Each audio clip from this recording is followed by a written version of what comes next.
Okay, welcome to April's BPAC meeting. To get started, let's go through the equity and land acknowledgement, and then we'll start with the other things. Nathan, can I have you read the statement, please? Yes. All right. We, as the Bicycle and Pedestrian Advisory Commission, want to begin this meeting by affirming BPAC's commitment to equity and racial justice. We would like to acknowledge that this meeting is being held on lands that have served as the home for diverse Indigenous communities long before current governments were established here. We pay our respect to the elders and members of these communities, both past and present, and recognize the harms of genocide and colonialism. We will make a conscious effort to reflect on the following questions as we advance through our business and contemplate changes in our community. And we recognize that achieving equity requires our commitment to an ongoing process. How can we seek to repair harm with our work and not erase history? How does our work impact the vulnerability and safety of people who hold many intersecting marginalized identities, including Black, Indigenous, and people of color, people with disabilities, and lesbian, gay, bisexual, transgender, queer, and questioning people?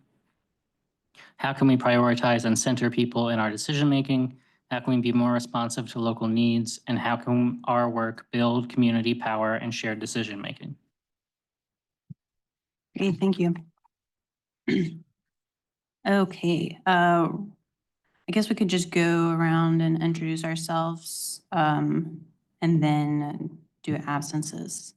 I'm Mary Rose Montana. I am the chair of BPAC for 2025, and I primarily visit the Planning and Policy Committee. And then we'll start with John and then go this way.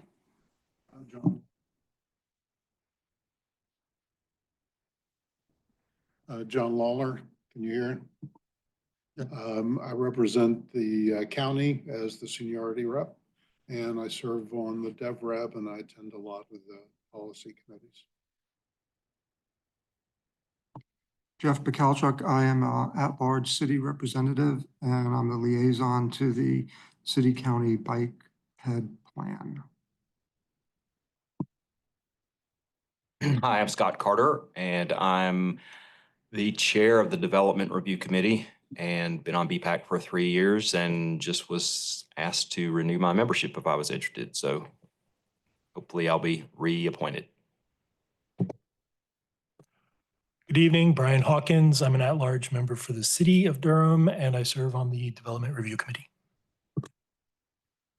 I'm Nathan Lee. I'm the Duke Liaison, county appointee, and I'm also the chair of the Planning and Policy Subcommittee. I'm Chris Perlstein. I am the, transportation planning for the city slot. I've been on for a year, and I'm also the secretary. I am Hannah Bartleba. I'm a county appointee for youth advocacy, and I'm the community engagement chair. Hello, I'm Trent Cormier. I'm the vice chair, and I serve on the DevRev committee. I've been on for about 9 months.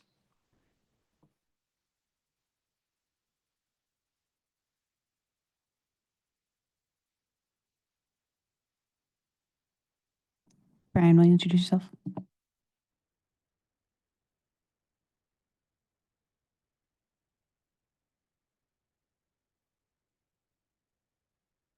I'm Brian Taylor. I'm a transportation planner in the city's transportation department, and I'm a liaison to BPAC, filling in for Hannah Salvaggio. Okay, so known absences are Tony Reevy, Maggie Green, Ed Rizzuto, Christian Velasquez, and Rosie Edmonds. We are also missing Royal and Landon. So those are unexcused. I need to look at our bylaws to determine whether Christian is also unexcused. But we can confirm that after. Okay, and then any, I guess, updates on members? We currently have an opening for the youth representative. So We've got some youth in the crowd. If anybody wants to be the youth representative, I believe it's for the county. You can just apply online. And then if it's a county position, the Board of Commissioners will review it. If it's a city position, City Council will review it. And then you can come and join us. And I believe that's it. Adjustments to the agenda. So the first adjustment that I have is that we wanted to actually move the youth ambassadors presentation before the Bike Durham presentation. Just so if they need to do homework or something, they can go ahead and get out of here. I also see that we have Carl Rist online and Wendy Jacobs just walked in. If you all want to introduce yourselves before we continue. Hey, everybody, this is Carl Rist, City Council member, BPAC, proud BPAC member. I didn't realize we're meeting in person. I'm bummed. Jeez, how did I not get the memo? Anyway, sorry not to be there in person. That's totally fine.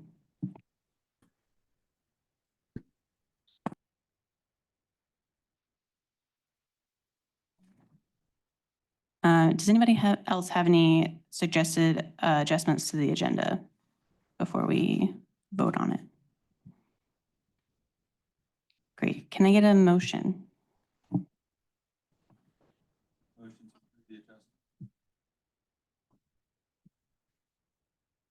Motion to approve the adjustments to the agenda and the agenda. Seconded. Moved by Trent and seconded by Nathan. Can I get everybody in approval? Aye. Anybody not in approval?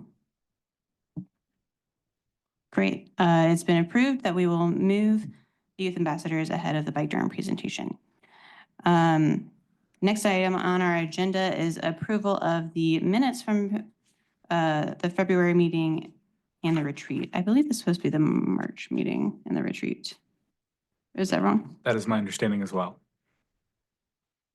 So actually, we're going to change that as well on the agenda. Is it just the March minutes? Yes, it's just the March minutes. I'm I apologize. 90% sure we did the retreat minutes the previous meeting. I apologize. I missed that when I made the agenda. Do we need to approve that? It's technically an amendment. Okay. Did we send out the minutes? Yes. Yes. Okay, good. Have you all had a chance to read them? And do you guys, anybody have a motion to approve them? I motion to approve the March minutes. Second. It's been moved by Nathan and seconded by Brian Hawkins. Anybody in approval? Aye. Anybody not in approval? Great. We've approved the March minutes. Is there anybody here who wishes to provide public comment? No. Okay. Anybody online other than Carl? Brian? Okay. Great. Then we will go ahead and move on to our first guest presentation, which is the Changed by Youth Ambassadors Transit Sustainability videos. Would you guys like to come up and present your videos? And you can come up to the podium and introduce yourself. And yeah.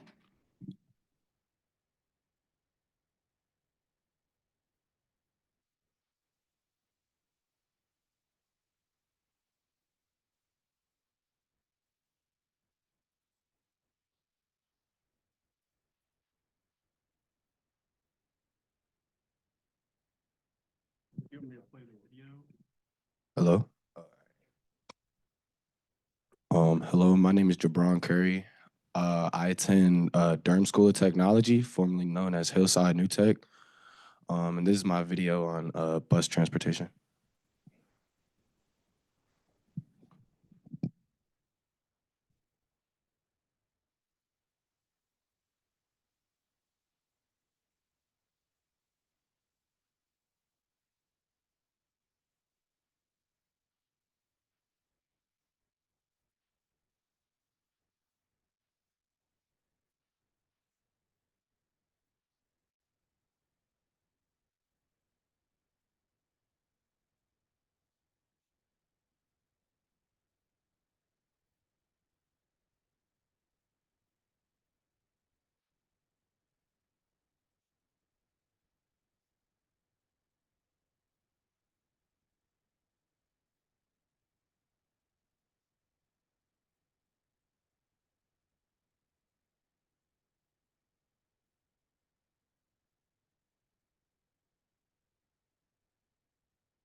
Thank you.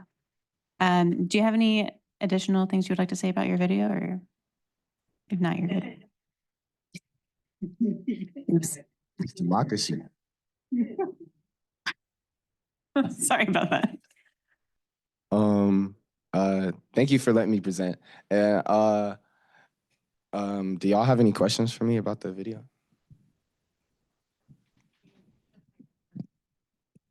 Yes, thank you so much. Great video and also very entertaining and engaging. I was wondering what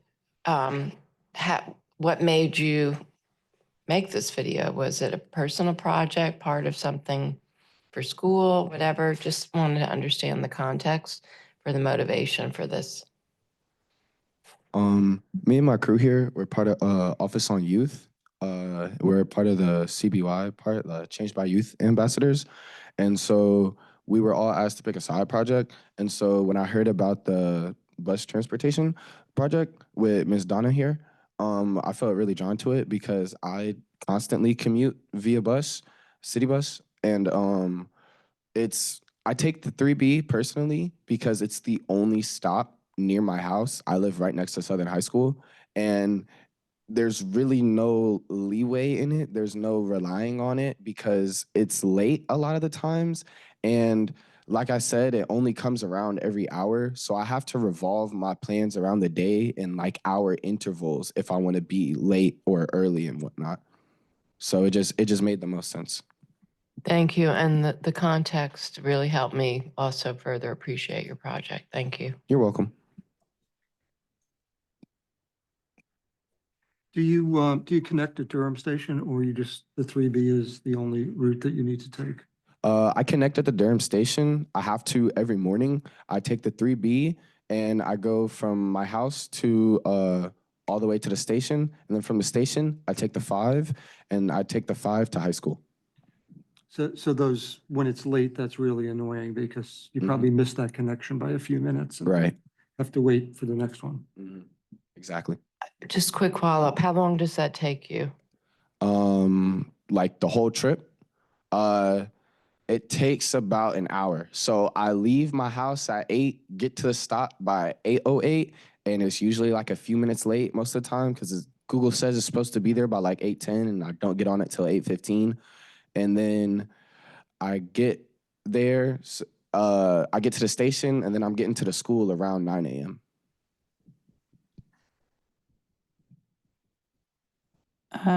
Chris had a question first.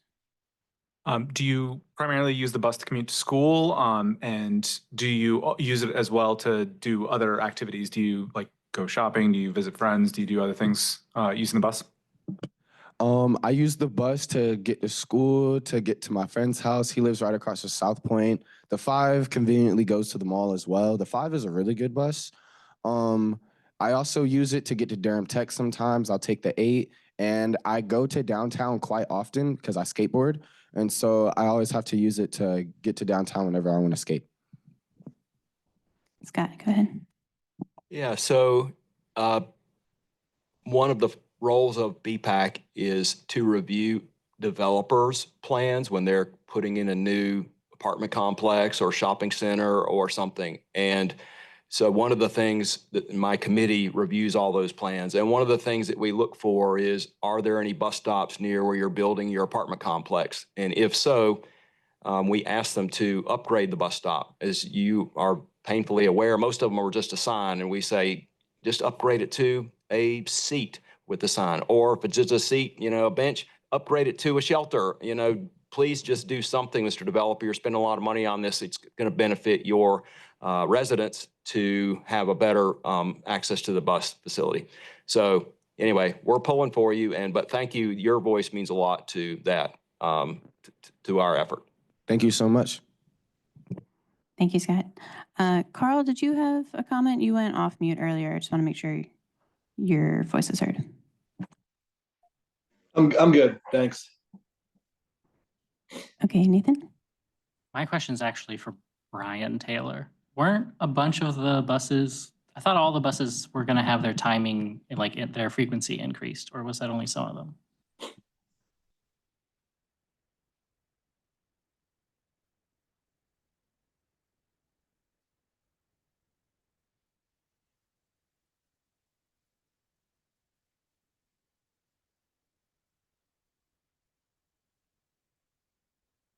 Hey, Brian, Brian, could you go to the, yeah, thanks, sorry.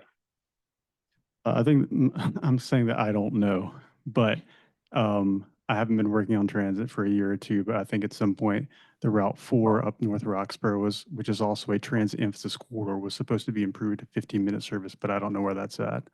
I also know there was another crosstown route plan, but if anyone's here, it's on the transit work plan or staff working group related to transit, you would know better than me.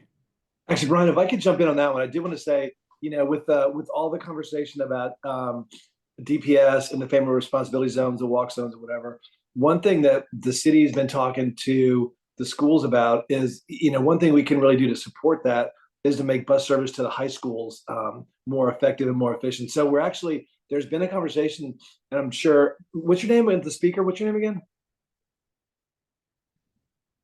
My name is Jabron Curry. Jabron, yeah. So Jabron, there's conversation about increasing that frequency to like every 30 minutes to Southern, which I'm sure would make a huge difference for you. So that's definitely on the table and something I'd like to see, because I think, we can, in some cases, our city buses, they're free and they're actually in many ways better quality than school buses. In some ways for high school students, probably a better option, right? So that's something we're definitely thinking about. So just want to let you know that. Okay, just those two comments, and then we're going to go on to the next presenter, Chris. I just wanted to throw out, I actually have the page in front of me about upcoming service changes this spring. And the good news for you, hopefully, is that 3B is going to be renamed to the Route 16. And it's going to be running every 30 minutes instead of 60 minutes. There's a bunch of other changes. So folks who are curious about that, check that out. But to Carl's point, or Councilmember Rist's point, there are a few routes that are being rerouted to serve schools, and that's listed on the Go Durham Transit page. Yeah, there have been a number of changes. I think the 6 was rerouted, so it's goes to Riverside High School. So there actually is a plan in place for that. What I've been told by Sean Egan and some folks at Go Durham is the holdup on particularly the 4 going to 15 minutes is lack of bus drivers. So if you want more frequent service, go out there and recruit people to drive buses. Okay, great, thank you. And we'll move on to our next presenter. Sure. Yeah, sure, Donna, you can come up, yeah. Okay. Hi, everyone. I'm Donna Lopp. I'm the Safe Routes to School educator with Durham Public Schools. Does anyone not know what Safe Routes to School is? I think I'm in a crowd that does. But Safe Routes to School's goal, it's a national program, and the goal is to help students be able to walk and bike to school, enroll to school more safely. And the Durham Safe Routes to School program is a partnership between DPS Bike Durham, the City of Durham, and Durham County. And we implement educational programming about biking safety, pedestrian safety, transit training, and we help schools host walking and biking events. And what I initially approached the Office on Youth to see if there were any youth who were interested in a project about active or public transportation, or a project that combines the two. And so the Office of Youth introduced me to the Change by Youth ambassadors that you see here today. And what I proposed to the ambassadors is to do a project about either active transportation or public transportation, or a combination of the two. And when I say active, I know I'm speaking to a crowd that knows what that means, but active being biking or walking or skateboarding. We've got a couple of skateboarders here, or taking a scooter or using a wheelchair or what have you, just getting to school in an active way that doesn't involve using a car, or public transportation, which also includes active transport, right? Walking or using a wheelchair. And so we talked about the load of options that we had before us, and that they could use whatever sort of creative means that they wanted to create the project, whether it was a poster or a video or write an article or what have you. And so they all chose public transit, and they all chose to create a video. The point was to do something that was very meaningful to them and to hear their voice. And so, so far you've seen why would have chosen transit. And yeah, and they all created a video. So thanks. I just wanted to give context to what we're doing here. Thank you. Alexa, Thank you, Donna. you're welcome. All right, our next presenter is coming up. Hi, my name is Alexa Izquierdo. I'm a senior at Southern High School, and yeah, I'm gonna spend my next 4 years at UNC Chapel Hill. So.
Thank you for that, Alexa. I definitely feel that with. Oh.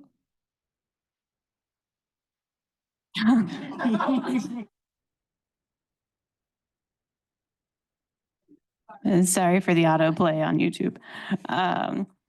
But I definitely feel the pain of standing next to a bunch of loud moving traffic trying to get to your bus stop. It's terrible. Does anybody have any questions or comments for Alexa? That was also the 3B route, those stuffs? Okay. Yeah, it was a 3B route. And honestly, I would like to add something. I'm privileged in the way that I don't have to go through what Gibran goes through. I'm blessed and lucky to have my dad. He worked from home, so he is available like 24/7 to take me anywhere, like work and school. So I've never really had to take the bus, and I never took the bus here. But it's also something to be said. I'm actually originally from Queens, New York, so I've always been very used to you could do whatever you want whenever you want because there's always a bus there, there's always a train there, and especially because I live like 10 minutes walking from buses and trains. So when I came here, it was very different. And I've always been very passionate about like, you know, I see no sidewalks and I see no buses. And I'm like, how do people get around unless they have a license? And I got my permit really late. So I still get driven around. And it's just something to like consider, I guess, that I feel like because I've come from a different place that I see it. And I think that there's so many things like that's the reason I feel like I could see certain things that should be improved. But still, I think that it's very important for people like Jabron to get what they need because, of course, I don't rely on it. And the first time I ever went on a bus here was because of this project. I went on it to see how it was and to get to work that way one day just to see how it was with timing and everything. But I just wanted to bring that up a little that, you know, it definitely is necessary for things to change because of people that actually need it. Yeah, that's a good point. I think a lot of people who are either currently on BPAC or previously were on BPAC were inspired by either living in New York or visiting New York or an equivalent city where public transit and getting around is so much easier. And that's why a lot of people are here. Go ahead. With all due respect, as a native New Yorker, there is, no comparison. How did you feel filming that on streets that are labeled 35-mile-an-hour streets, not having any sidewalks, not having any separation from the cars, waiting in the open at these bus stops? Did that feel comfortable to you? Did that feel safe? I mean, luckily I was with my boyfriend, so he was just there filming and like he drives too. But definitely I just feel it's so dangerous. Like imagine you're trying to cross the street and then like some car just comes at you super fast without you even noticing. And then it's like drivers got like at one point some drivers started like honking at me because I was walking on the side of the road, but it's like I have no other choice. Like I can't walk all the way on somebody's lawn because they might have a problem with that. You never know if somebody has a problem with that. But I think it just feels a little uncomfortable because you kind of have no control over your situation. Like you have no control over the cars around you. You have no control over the fact that you're literally on somebody's lawn. You have no control over the fact how long the bus is going to take. You have no control over the fact that there's no bench there or no trash can there. And some people don't have like a bag. So let's say that they have like a wrapper in their hand. Some people just might be prompted to, you know what, I'm just going to put it on the ground. And then also that makes the person that has the bus stop in front of their house, that makes them mad too. I would be mad if I got out on my lawn and I see a bunch of trash on my grass and then I have to pick it all up and then mow the lawn too. It's just a little too much, but I think that it's just annoying, I would say. Like, I think there definitely needs to be more sidewalks. Like, in my neighborhood, there's a lot of sidewalks, but there's, like, no bus stop for 30 minutes walking. So even if I did want to get around by bus, I would have to consider I would have to walk, like, 30 minutes. And it's a little easier to walk 30 minutes if there's, like, a sidewalk. But if it's, like, walking 30 minutes in a sidewalk for 15 minutes, but then 15 minutes you're walking on the side of the road right next to cars, it just feels a little more uncomfortable. So, yeah, for sure, I feel like people would definitely feel, like, uncomfortable, weird. And it might just prompt them to just be like, you know what? I don't even want to go out that badly. I'll just stay home. Thank you for your insight. Does anybody else have any questions? Great. Well, thank you, Alexa, Thank you for your for your time. presentation.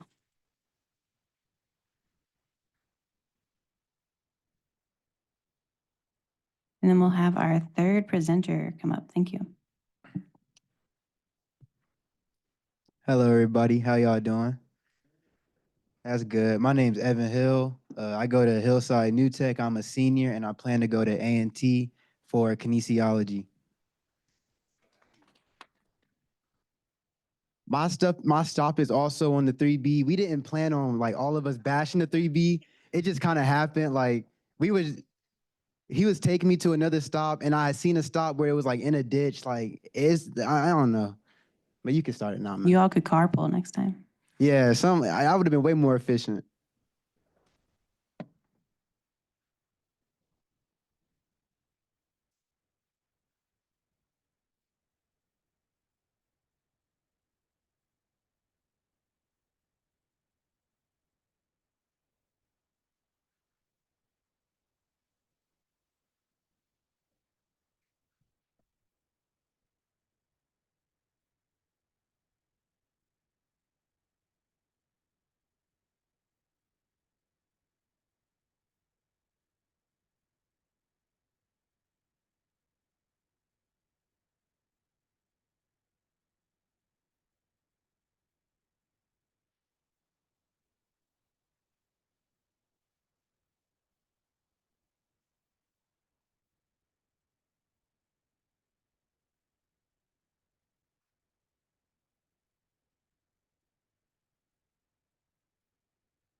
I also wanted to add in a stop from 11 because it's over by like Chili's and the bowling alley. It kind of like drops you off right at that highway, but I was too scared to go over there myself. I'm not gonna lie.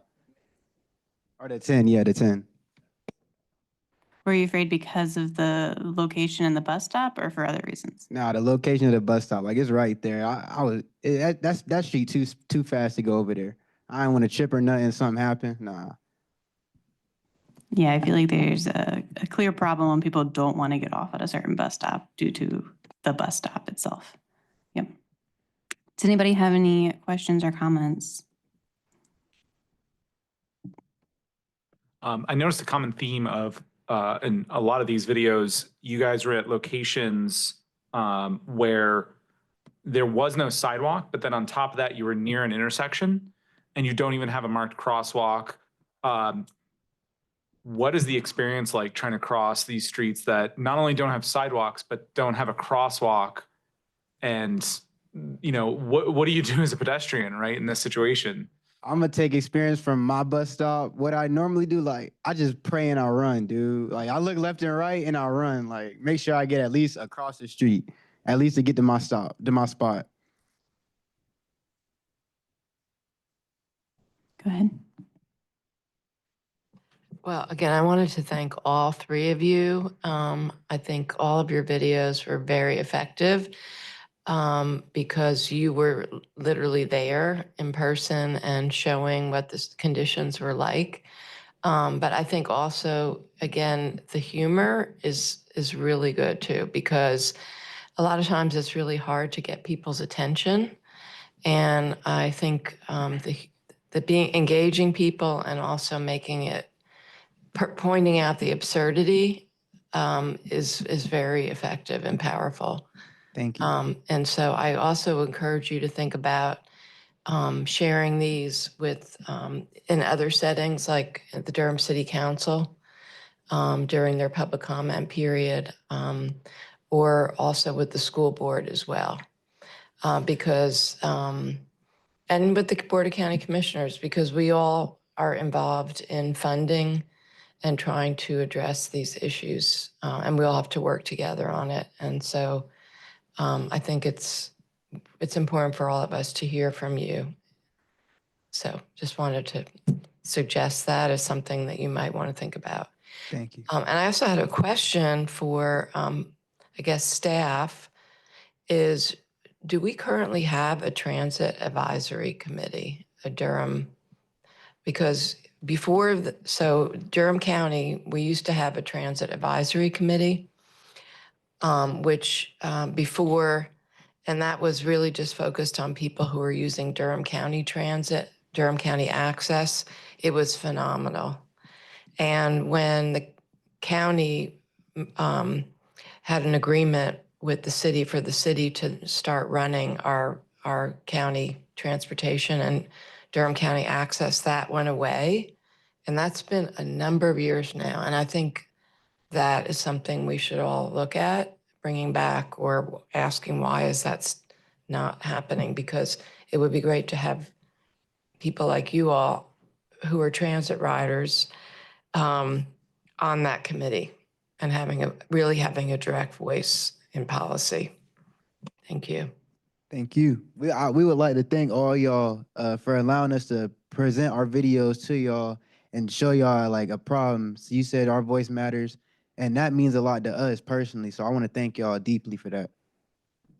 Yeah, thank you all for being here. Brian, you had something too. Yeah, I'll just echo thanking all three of you for coming out here and spending time working on this project, and then also taking the time to come speak to us. Please stay involved. Please keep staying engaged and looking for opportunities to tell everybody and tell us again and again and again and again, because I can tell you on behalf of everybody up here, that's what it takes. We can't really ever stop. It's never one and done. To make your community more livable and more just and equitable for you and your peers. I did want to point out another common theme that actually, Evan, you pointed out really well, which is that the bus isn't garbage. The problems here is everything that's not the bus, right? The buses are fine. You get on the bus, you're comfortable, seated, air conditioned probably, and somebody else is driving. It's walking there, taking a wheelchair there, getting across the road, where you got to stand, all that stuff. It's everything that isn't the bus that makes the bus miserable. And I feel like that it seems obvious, but it probably doesn't get captured enough whenever we talk about transit funding, for example. that it really have to think about it holistically. So thank you for highlighting that. Yeah, that's a really good point, Brian. Go ahead. Just to follow on what Brian said, and, the presenter who said she was from Queens, one thing as a native New Yorker, there's just a radical difference in places like New York. Transit is something that most people take, business people take it, Wall Street bond traders who make seven figures take the subway. And there's been for a long time, particularly in the South, a mindset that, well, the only people who take transit are the people who have no other option. And if we're going to have effective transit in Durham, we need to break out of that mindset that buses are only for the people who too poor to own a car or have no other option. And that mindset needs to change if we're going to have a good transit system. Thank you on that. Does anybody else have any comments? Brian? The Junction Road bus stop at Ross Road, I believe there is funding to move that bus stop and add sidewalk on the other side of Junction Road. I think it's funded through the Better Bus Project of the transit plan. That was after, I think there was actually a fatality on Junction Road there. So I think that bus stop will be moving. And because I think you're in the railroad right of way right there, so it's a little easier to build a sidewalk on the other side of Junction. So there are plans to connect that bus stop to sidewalk. One of the other ones, I believe at Freeman and Mineral Springs is in that nether region that's in the urban growth boundary, but not in city limits, which we're trying to tackle with the bike walk plan, or at least the county. Alan Beckman on the county side, Durham County, is looking into how we approach prioritization of those sidewalks that aren't in city limits, because we have so many needs and there's dozens of streets and roads, just like the ones they pointed out, that do not have sidewalk. They're on transit routes. And some of these ones that are outside city limits end up further down the list. And so that is something we're trying to figure out how to address, because the city would like to build sidewalk to every single bus stop, including those that are outside city limits. Thank you, Brian. Carl, did you have something? No, you're just showing your face. Okay, cool. Okay, great. Well, thank you guys for presenting and being here. You're welcome to stick around, or you can go home and do homework or something if you want. Our next presenter is Ashley Scott from Bike Durham. Sorry, an applause.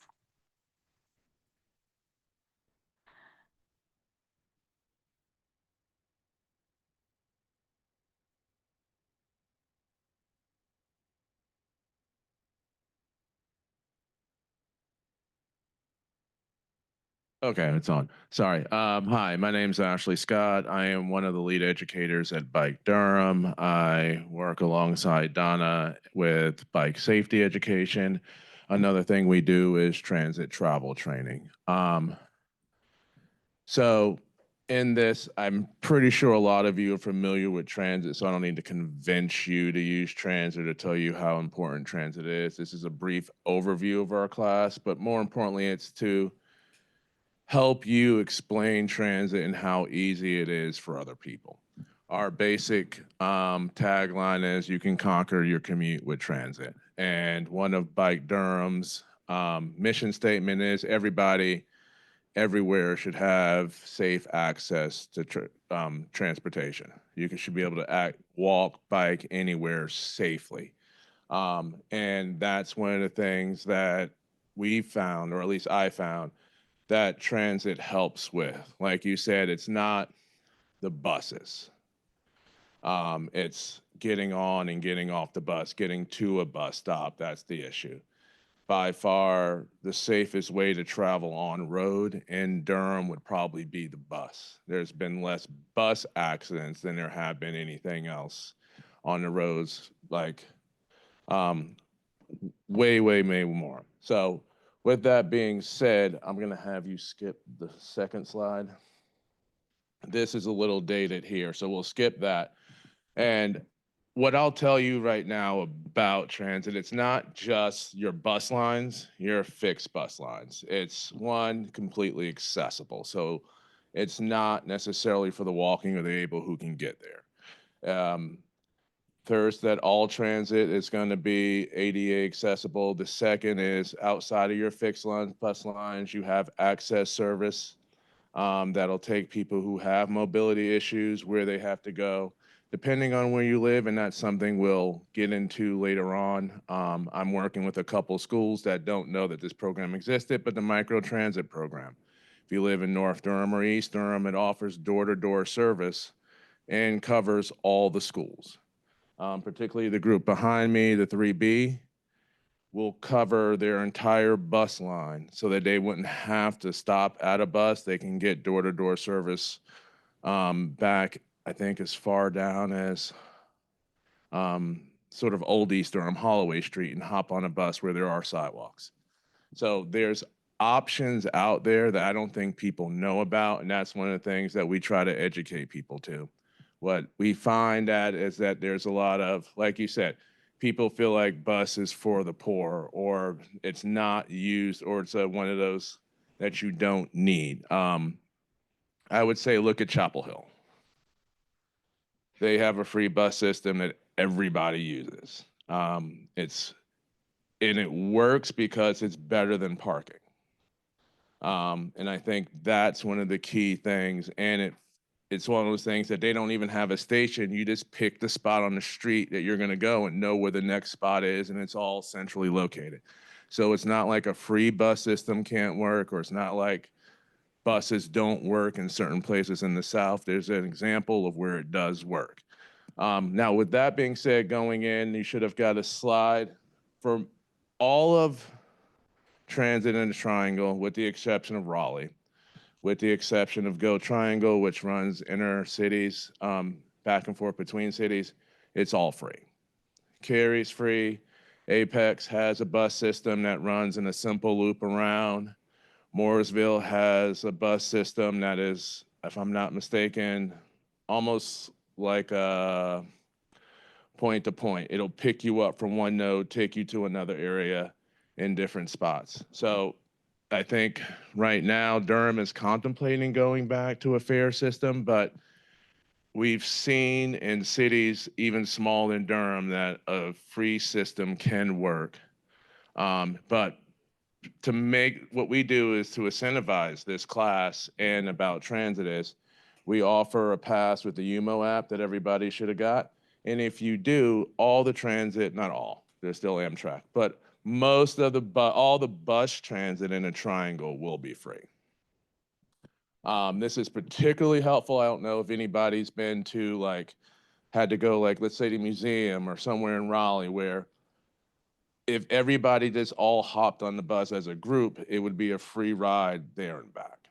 And that's one of the advantages of using transit. I don't think people have looked into enough that you can get anywhere around the triangle for free without having to worry about parking or traffic. And we already talked about how safe travel is by bus versus by car. We'll go to the next slide.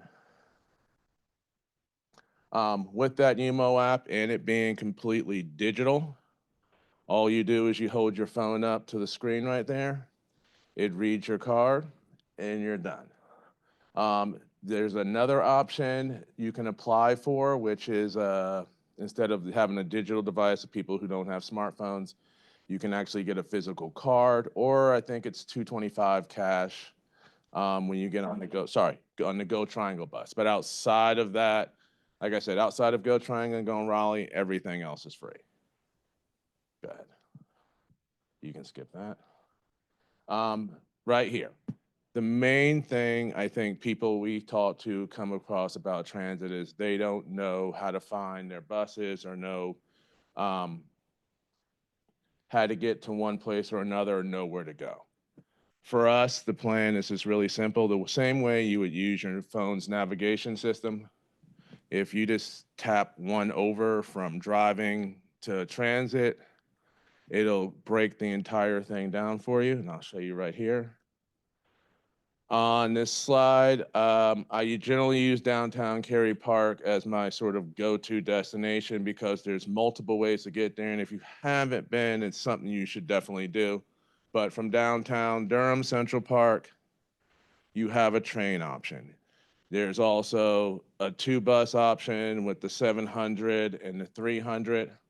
The same way your phone navigation works, wherever you are or wherever you intend to be, and your location, you send wherever you want to go, and it'll offer you, as you can see in the top right there where it says 30 minutes would be driving, 38 would be the train. It'll show you how long to walk and bike.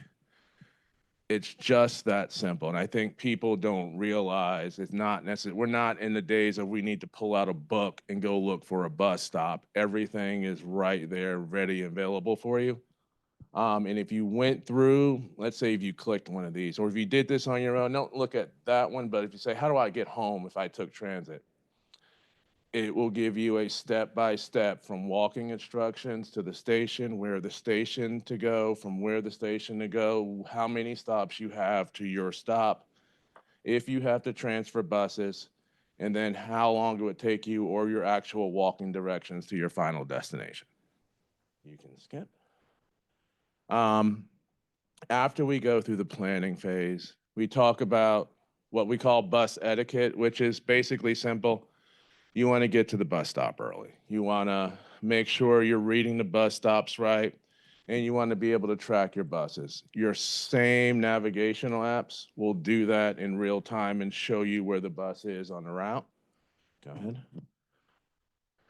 ahead. In this particular slide, where we talk about transferring buses and using like a Go Durham bus or a Go Triangle bus, we go over how to read bus signs, know which direction you're going, and we utilize not the go live part, but the actual number, and tell people it's all right to call that number and figure out when your next bus is, or even call that number to figure out how to get from one place to another. They can help you with that. We talk about reading the buses and knowing which direction they're going in and making sure, generally it goes to the farthest end. So if you know, let's say you're on Roxborough Road, and you're like, which side of the road do I stand on if I want to go to Durham Station? It'll say Durham Station. So you'll know which way you're going on the road. You can go ahead. On the bus is important. More times than not, this doesn't work, but if I find that if you tell a driver, if you're unaware, you can talk to the driver and the driver will explain to you or let you know when it's time to get off. They've been really good at that. There's generally a sign up that explains which stop happens. A lot of times that doesn't work, but more times than not, the driver will assist you in letting you know it's time for you to get off. They even reminded me to pick my bike up because I got off and walked away, and they stopped and honked and was like, hey, you need to get your bike off the front of the bus. Go ahead.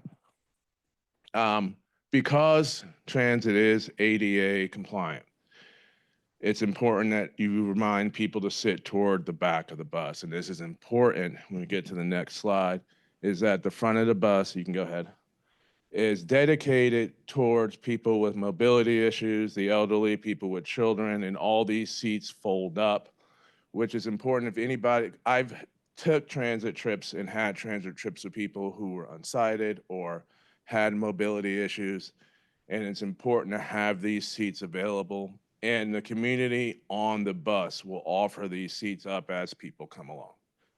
Go ahead.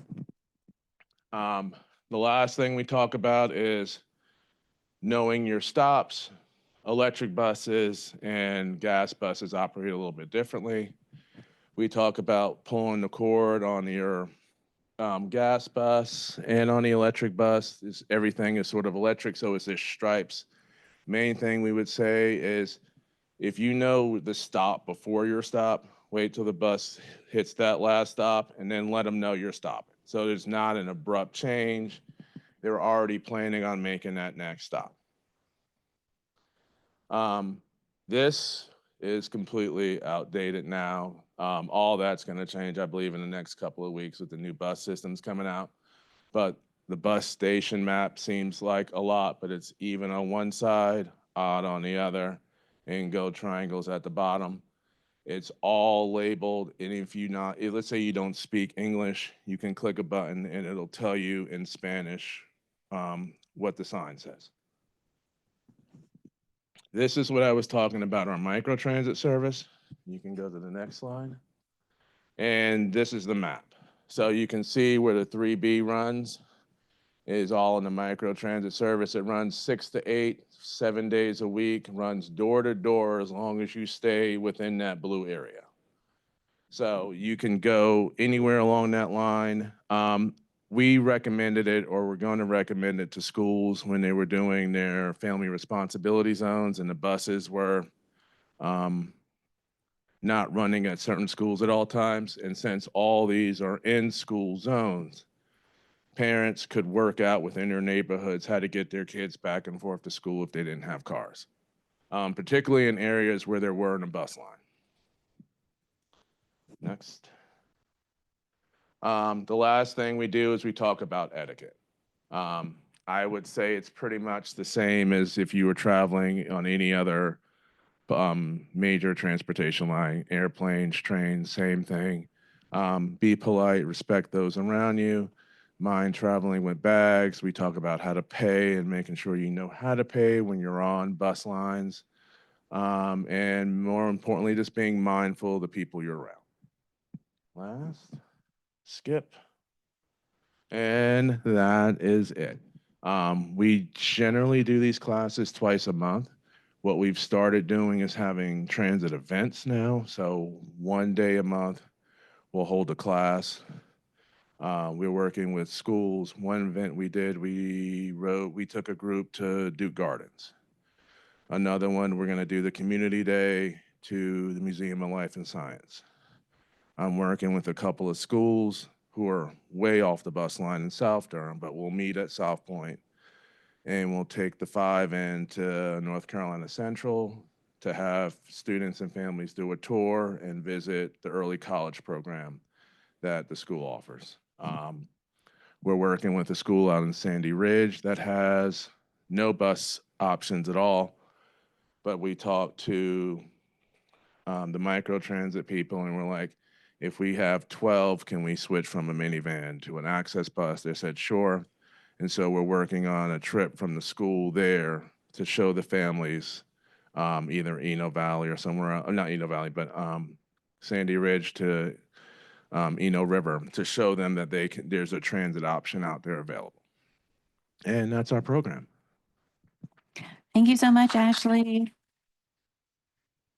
I wanted to add a couple of stuff and then I'll add comments. I know sometimes people, whenever they're looking at, you had the Google Maps up with like, how long is it going to take you to get somewhere? First off, 38 minutes compared to 30 minutes, I feel like is fantastic when you have to consider how long it's going to take you to park. And then you still have to walk to your final destination.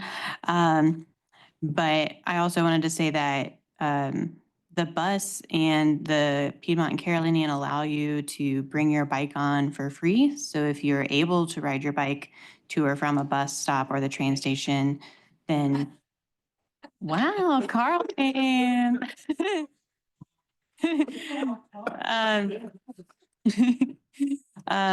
So you could bring your bike, and that shortens that distance a little bit. And you just put it on the front of the bus.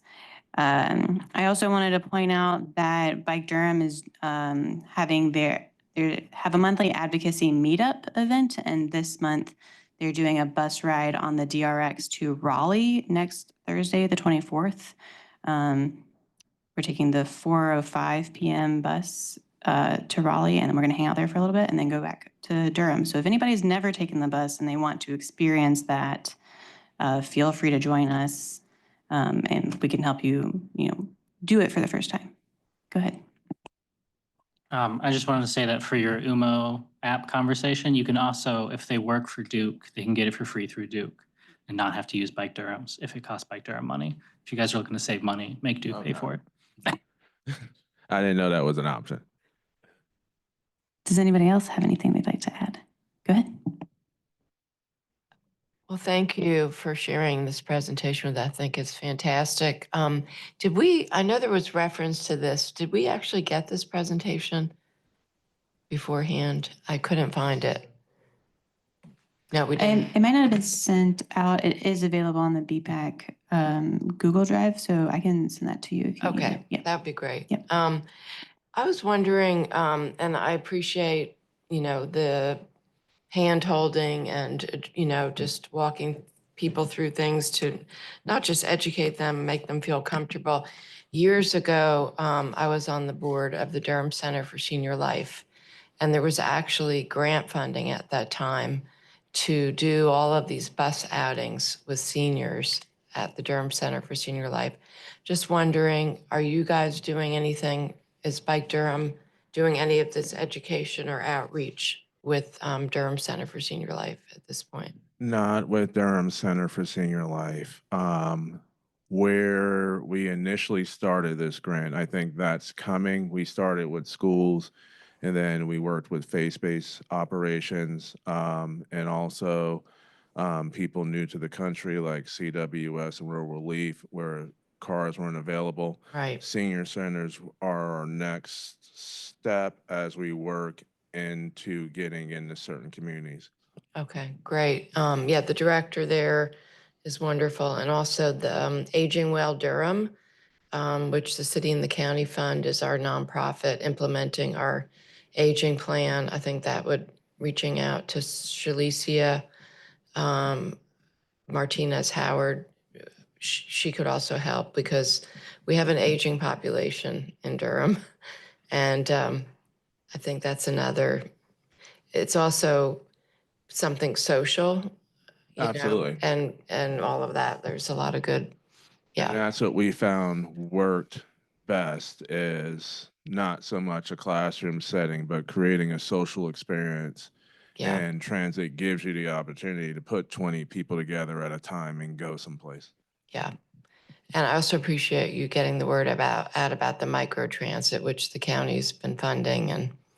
And I know there's a lot of effort around the Museum of Life and Science to let families know about using that to get to the museum on community days. Oh, awesome. So, yeah. And I just want to say, I just got back from spending 3 weeks in Japan. And if has anyone been to Japan? And it's a pretty mind-blowing experience about comparing their transit system in every way. But one thing is they, even not knowing Japanese and the fact that most people don't know English there, their information, their messaging, their signage which is also very visual and a lot of pictures as well as words was really, it was like almost excessive, but to the point that it made it very easy for people, I think, to get around. So I think even thinking about visuals for people who may not be even literate or using, English or whatever. I was amazed at how we could figure it out without knowing the language. So thank you. You're welcome. Thank you, Wendy. Does anybody else have anything they'd like to ask or comment on? No. Okay. Well, thank you so much, Ashley, for being here and giving this presentation. And if anybody knows anybody who wants to participate in the transit travel training, you can reach out to Ashley and attend that. Thank you.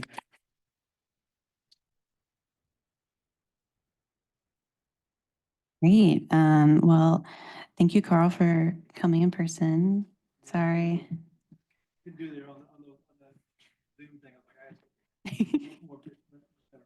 Yes. Okay, so we're gonna move on to new business. So first, we're gonna discuss the upcoming potential presenters. Normally we do this later on in the meeting, but I have this first. We're gonna do it first. So we had previously tried to get Dr. Frey to present in June. Brian, would you mind scrolling to the next page? And then some more. I guess it's the last page. all the way at the bottom. Thank you. So he was not able to do June.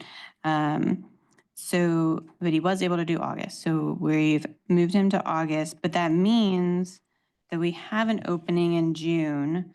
And I wanted to ask if anybody, if they had any ideas for presenters that they would like to throw in.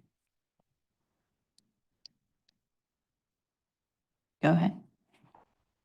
We had a conversation about this earlier, but I am actually curious. I know we've said you have to all have some feelings about having NCDOT come, but with the new head of the division, I wonder if we actually would be interested in maybe having her come present on something, having a conversation there, if that would be worthwhile and productive. I think that'd be worthwhile. Carl and Wendy seem to give it a thumbs up. I think an anti-presentation could be worthwhile, where she comes and we tell her things that are good that she should do. Well, I would agree that it doesn't necessarily need to be a presentation unless she has something she wants to share, because we did have a NCDOT presentation like within the last 2 years with the previous person in her position. So it would be, I don't think that would be a problem to ask her to come and maybe just have a conversation. So she might bring talking points. I think you'd ask her just to sort of give like an update. What's new now with her leadership in Division 5? You know, give us just a set, like introduce yourself and here's what's new, here's what we're doing, but make it short and then have a conversation. I think, yeah, I wouldn't want to set up as like adversarial, like we're like, Yeah. I think she's a different breed. And I think we want to really embrace that. Yeah, I think that's a good point. Is anybody against that idea? Wendy, go ahead. Yeah, I just want to add on to what Carl said. I think she's a transit user. She's an avid e-biker. I think it would be interesting for people to meet her and listen to her, what her vision is for trying to transform the culture within Division 5. She actually comes from running the aviation division. And I think it also probably helpful to get an update on what the landscape looks like for funding, state funding, federal funding. So yeah, I think the focus would definitely should be on collaboration. And if you all do have things you want to raise with her, absolutely. But it's a new opportunity for collaboration. Yeah, I think that's a good idea. Chris, did you have something, or was your microphone just broken? Yeah, the microphone's misbehaving, so that's why I was wondering. No, I think that's a great idea. We did have sort of two groups of people on being the point person for that. We had Trent and Carl and Wendy listed as contacts. I don't know if Happy to reach out to Becca and just ask her if she can come. So let me write down the date. I don't know what day in June off the top of my head. Third Tuesday. Yeah, third Tuesday in June. Mhm. Okay, great. I'll send her a text. I'll just copy you, Wendy. Well, then I feel like we've got everything.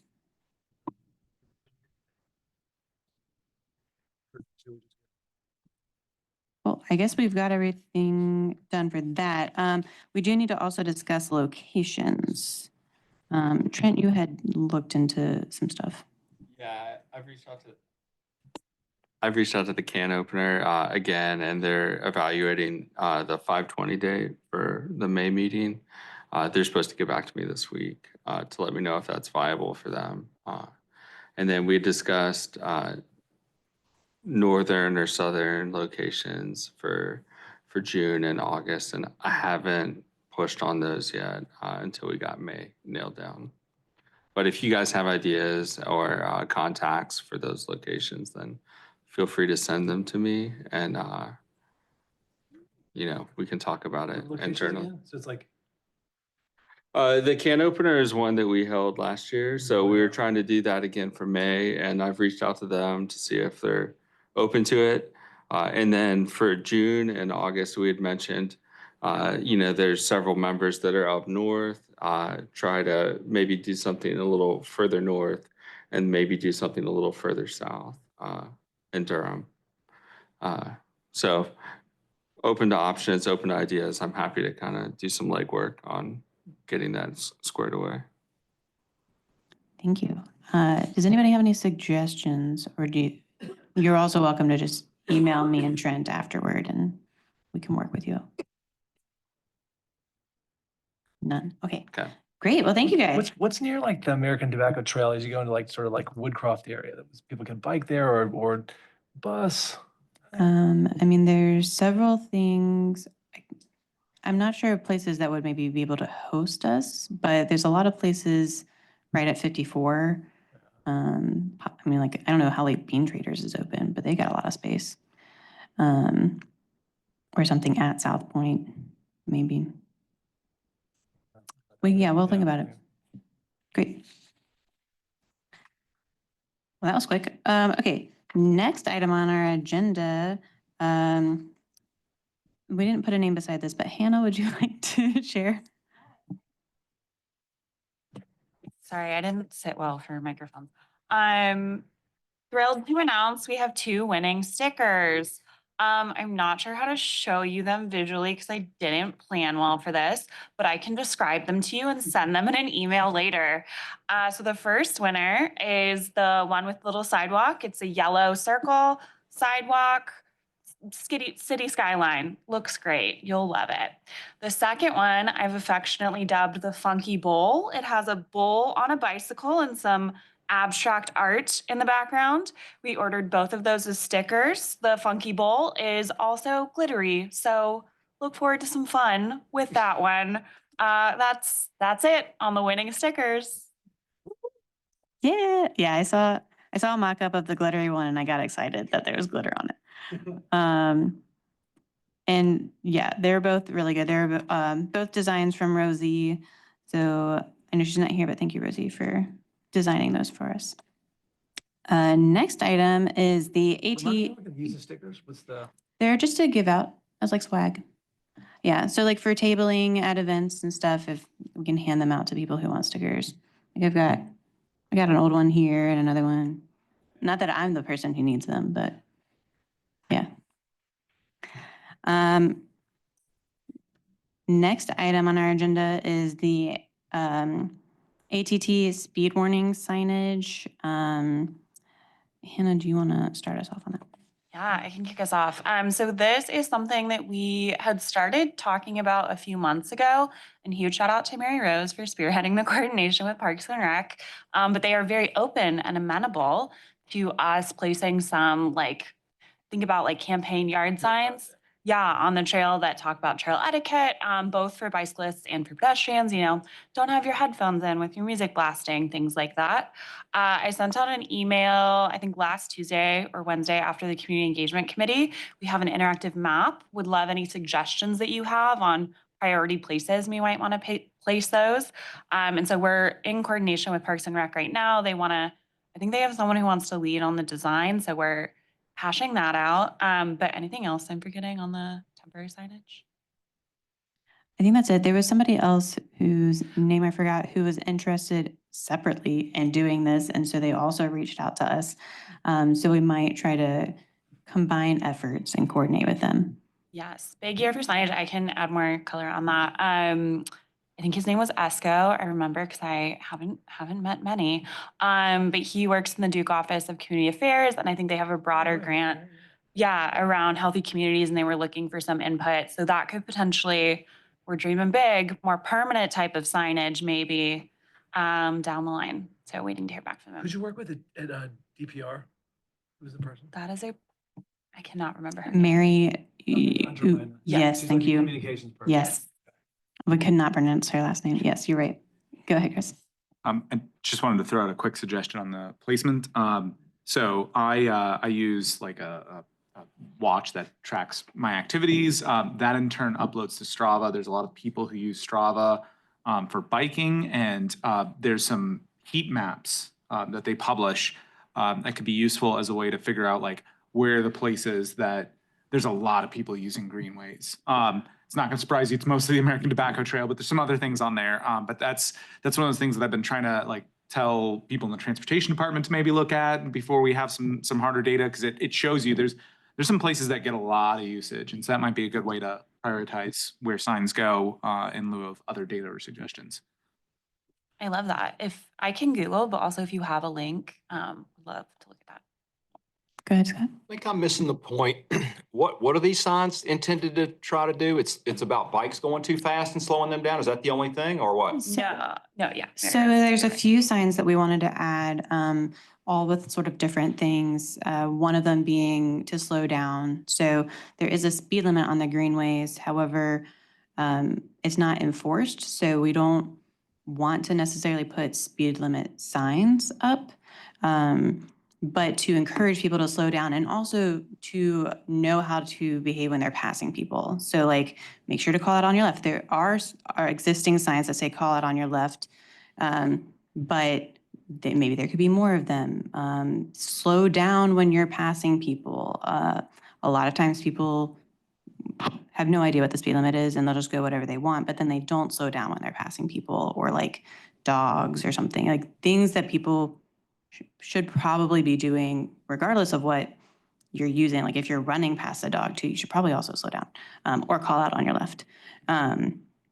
So just signs like that to help educate people on what to do. If you say, like, don't use earbuds either, because I swear like 90% of the people I pass on a bike, I call out on your left, and it's like, oh, they didn't hear me, they didn't hear me, they didn't hear me. Kind of like, what's the point? I'm still gonna call out anyway. But these, most people are oblivious to what's going on around them when they're walking on the tobacco trail, and I'm really barely exaggerating when I say 90%.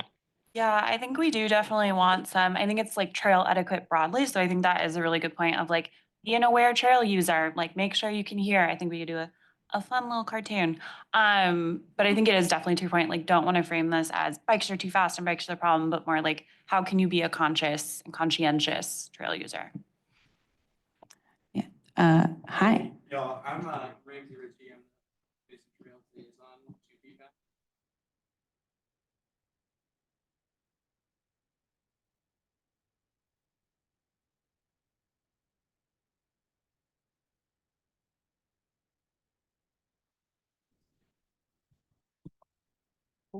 Hi, sorry. No, the trails- we've got room, so. We'll have lots. When Mary Rose, remind me, didn't this come out of our conversation about sort of like the Yeah, whole thing about the rules around like? Yeah, this kind of came out of a conversation that a few of us had with Durham Parks and Rec about whether or not e-bikes can exist on the greenways, which to my understanding, they're still looking into or tabling and just not telling us about. But part of that was also the idea of speeding, because that was a big concern of theirs was, well, e-bikes can go faster. I would argue there's a lot of people without e-bikes who go faster than I do on an e-bike on the trails. So it's not just an e-bike problem. It's everybody needs to be aware that multiple people are using the trails, and it's not their own private property to use for their own reasons. Like they have to be courteous to the other people using the trail. And so, yeah, that's part of what came out of that. Did you have anything you wanted to add on? Or you just wanted to come up here and introduce yourself? No, mainly just that, mainly just that Sorry. DOST is interested in all these conversations. We're talking a lot about ATT and signage and also all the other greenways and signage. So I think we would just want to be aligned because hopefully, so the city is not getting attacked by people telling them to put signs on things. Right. We're all being on the same page. Yeah, that's a good idea. I did want to say that in relation to the location map, in terms of, because this would, unless we have an alternative source of funding, this would likely come out of the our BPAC funding. So we were going to limit the number of signs to maybe 15. However, with the map, feel free to add locations of concern wherever you want. Don't limit yourself to 15 locations. And they can be like, if you think that a situation is like, there's a lot of people here, maybe, people need to slow down for that reason, or there's a lot of people here, people need to be aware of like how to pass people politely, those types of things you can put in the little notes field on the map.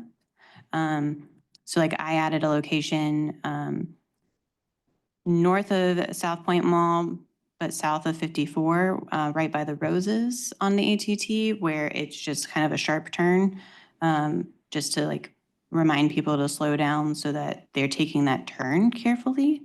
And there can be, doesn't have to do with the people there, just be aware of your surroundings and like you should be slowing down right here. Go ahead. I know we talk a lot about etiquette and politeness, and of course that's important, but I think it's really important to stress that this is a safety issue. You call out passing on your left because you don't want someone to turn into your bike. It's not just being polite, it's safety. So I think it's important that we stress that. Chris and I were just talking, I asked us, is American Tobacco Trail 10 foot wide? It's only 8 feet wide, right? So it's not even, it's no longer NACTO compliant, right? So it's 8 foot is not a whole lot of room, right? Which does bring me to my other point about the map is that we're doing from the ATT basically until the city border, south. So anywhere along that section, you can put a point. Obviously, we can't do anything past like into Cary or anything like that. So, and we're currently just limiting ourselves to the ATT. Go ahead. Hannah, you'd mentioned a possibility of more permanent signage in the future. Is that something that's sort of in the offing as a possibility, or is it just hope at this point? We are dreaming big. There have been no promises made. Understood. Okay, thanks. Do we need to start a CIP future like requests document for the next year and have that be an item on there? I know we got burned on that like this year of we were a little bit on the late side. And so maybe start getting organized with that. And I think that's a fantastic idea. Just to have like a running CIP request document. Go ahead, Carl. That's a good idea. And doing that like sort of like December timeframe would be a great idea. And just having like a Google Doc where you can just kind of throw ideas in there so we have it on an ongoing basis. Back to the sign. So what's the budget for that? I think we were estimating $300. I mean, you can buy a lot of signs for $300. Well, we were going off of a reference that each sign was $20. We don't know. This was just like somebody did what I think maybe Hannah Salvaggio did research and was like, this one's $20. When you're buying like yard signs for a campaign, you can buy them in bulk so you can get them cheaper. These are going to be a lot like more variety of signs and fewer. So it'll probably be more expensive. But it shouldn't be $20 a sign. I mean, I can't remember what we spent on signs, but it certainly was like a couple dollars a sign. If you've got a sign hookup, let us know. I know mine were from Capital Promotions, but again, I think it's the bulk issue. How many are you getting at one time? That is another thing that DOS could maybe be a part of too. I can ask in our meeting tomorrow if there's budget, if that is something y'all are interested in. Okay. And then can you CC me on the email from the guy from Duke? Yes, Cool. I can. Or I'll forward it to you for now and then when you respond. Because I can respond with a signature that makes it sound like I have authority and a Duke email address. Everything I say in my signature will be true, but I'll just rely on them not to look into it. All right, does anybody else have any questions on the signage? Also, feel free to attend the community engagement meetings where we've been discussing these. If you're just like, I want to know more about this, you can just listen in. I heard those meetings are only an hour. Yeah. Amazing. Really short, easy to join. Okay. Next item, also Hannah, we have an open call request for tabling at events. Yes, I wanted to preview this and then you guys have probably realized by now, I love a follow-up email. So we will be sending additional information, but this is the year of tabling for the Community Engagement Committee and we have some fun events coming up. The most timely being the Earth Day Festival, which is Sunday, April 27th. We'll be tabling from 12 to 5 p.m. We already have some Community Engagement Committee member volunteers, but if anyone is interested, please shoot me an email. Mary Rose, I see a thought. I was also going to add that John Talmadge so it's sort of like a BPAC and Bike Durham thing for Earth Day. He sent me a sign up request, like a form for volunteers that I can forward to you, and I'll just send it out to everybody after the meeting.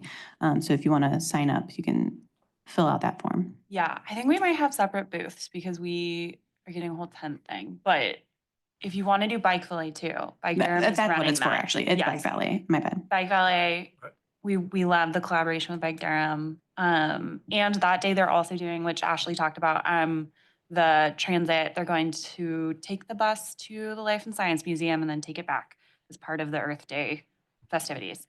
So that is what is upcoming most pressing. There's also a number of other events coming up in May, including May 10th. We will be at the Farmers Market in Durham Central Park.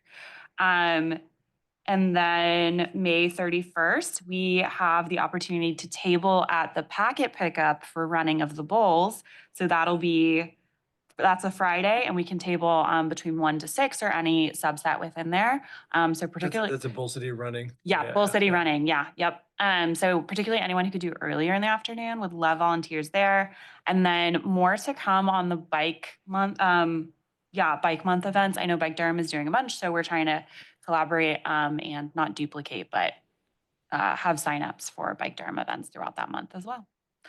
So I'll send an email, but please just reach out if you're interested at all. Again, the most pressing one is coming up with Earth Day, Sunday, the 27th, 12 to 5. We will have glitter stickers. We will have pens. And I will spoil this for my committee update. We did get the helmet grant. So we will have 100, ideally, if they are delivered, we will have helmets to give out to youth. Great, thank you. Does anybody have any questions on tabling events? Are we doing anything for the bike stampede, I think it's called? That's the Bike Durham kickoff for Okay. Bike Month. Okay. Do you want to do it? I don't know. We'll figure it out. I don't think we know yet. Yep. Any other questions?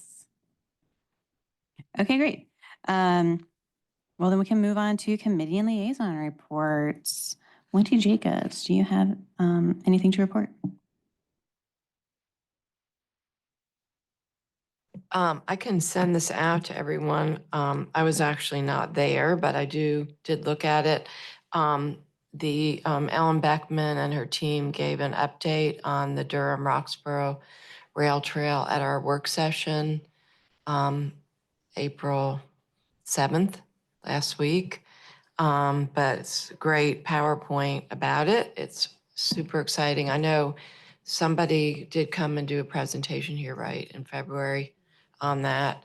So I don't know if anyone has any particular questions, but things are moving along. They're just looking at the timeline. I don't need to get to the end of the presentation. Done a lot of community engagement, and the timeline, to get to the end here.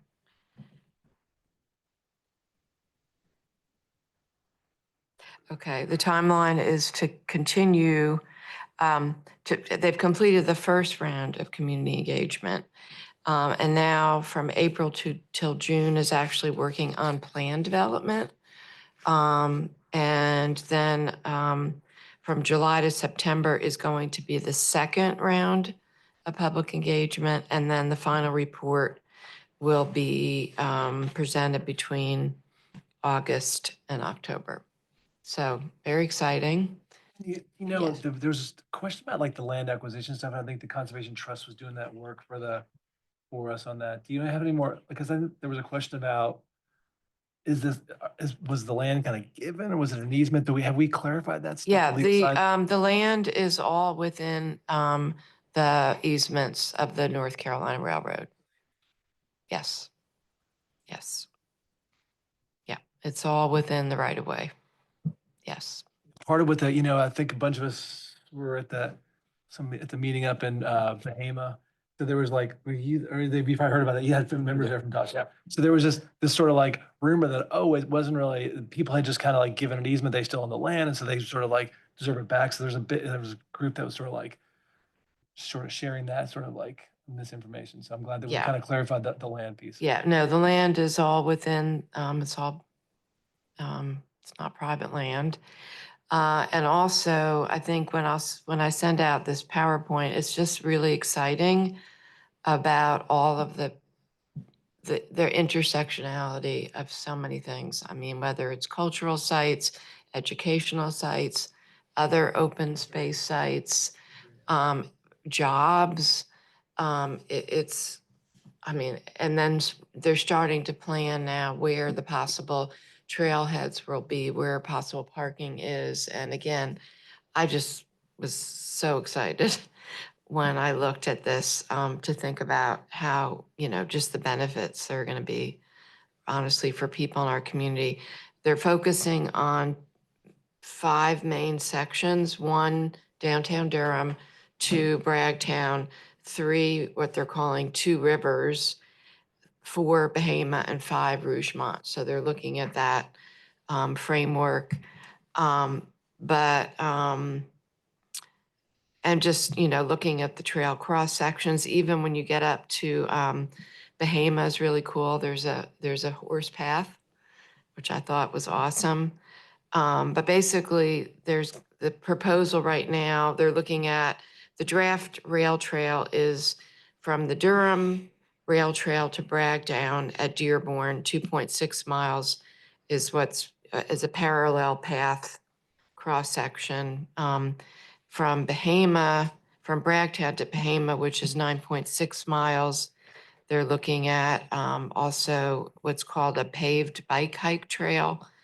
And then from Bahama to the county line, 6 miles, a horse parallel path trail. So I think it's really cool too that they're really looking at not it being monolithic, but changing depending on where, what part of the community they're going through. The response has been overwhelmingly positive. So basically, there have been, almost 3,000 survey respondents, 578 math respondents, nearly 2,000 map comments, and, the majority, 71% of people have been strongly in support. So I think that's very important to keep in mind, but we have to keep up the engagement and honestly, focus on what are the concerns in the trail planning process and make sure that we're doing all we can to make sure people have accurate information and to address some of the misinformation. And then as what we can do to try to, again, address concerns that people might have about safety and things like that as we design the trail. So anyway, I'll send this out and then I'll send it to you and Hannah. Okay. Great, thank you. Does anybody have any questions for Wendy? Go ahead. This is a bit of a weird one that I'm not sure what kind of answer I'm looking for, but one thing I would encourage all the parties involved with this, and I assume that the county is going to be a big factor in this, is to maybe take a look at the downtown Beltline rail trail, whatever it's supposed to be called. I think there's a lot of us who are frustrated with the pace of progress with something like this. It definitely feels like there's a difference in how we treat multimodal infrastructure like this. It's not just about recreation, it's also about critical transportation. And we wouldn't spend this much time on a process and not just like the process of engagement and acquisition, but also building it, right, and getting it done on something that was street infrastructure. We usually see that that's definitely taken a lot more seriously. And so I think, if there's any lessons to be learned, I don't know what they are, but if there's any lessons to be learned about how to deliver effective multimodal transportation to folks, there's a few schools on this, and I think about the Durham Public Schools policy and the walk zones. And even if these are schools that do not currently have walk zones due to the infrastructure that's there, how can we facilitate that quickly for this generation, not the next generation or the generation after? So I hope that this is a very exciting project. I hope we can get it done as quickly as possible. Yeah, I will say one thing that is maybe different about this is the number of partners that are involved in this project. This is, well, first of all, it's being led by the MPO, Triangle West. It's being funded by, well, 80% of it is federal funds with a 20% local match, but that local match is, the city, the county, East Coast Greenway Alliance. And I think also, we have the railroads engaged. So there's a lot of engagement and partnership involved in this. I think we're starting in a really good place with that. And also the reality is we've been working on this for a very long time. And that's one thing, I think for some of the neighbors who were like, well, where is this coming from? There's a very long history, this project, that goes back like 20 years. And so it does take a long time. And Durham County's actually been putting money away for this project for like 20 years. So it still has taken a long time. And I think this slide that shows previous plan review, this is, shows there's a long history on this. And yeah. But your 2 point, yes. But we also, that's why we want to keep the momentum going and we want to get it done. Does your presentation include a timeline currently? The one that you were going to send us out or no? Well, Just loosely. this is just the timeline for the plan. Then next will come, the implementation and funding for all of that. But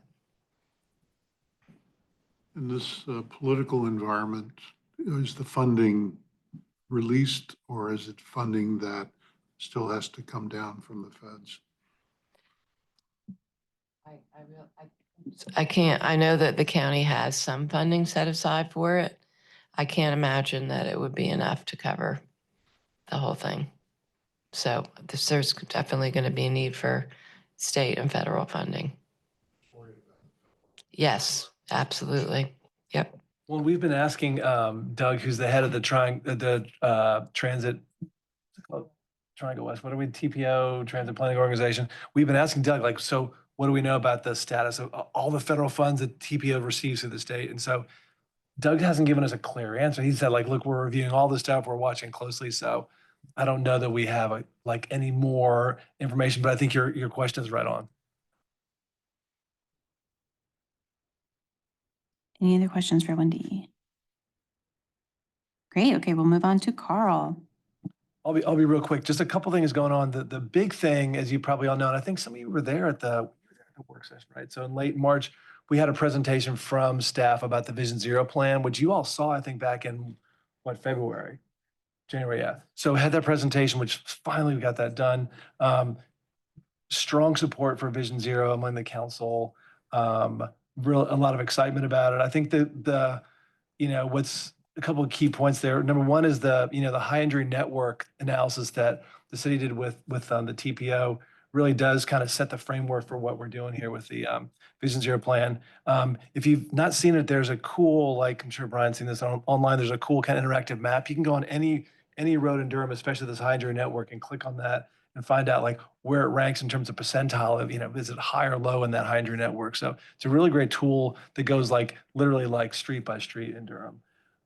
That's a great tool. The plan is really is designed to drive a lot of our choices going forward in terms of the CIP and future bonds are really, that's where we need to invest in these roads. It's the 11% of roads with 75% of all the deaths and disabling injuries. So it's a pretty, and it's all the roads we all know, but it's good to have that mapped out in the plan. So a lot of support there. We had our meeting then, I guess, just last Monday where we formally adopted that. So that's done.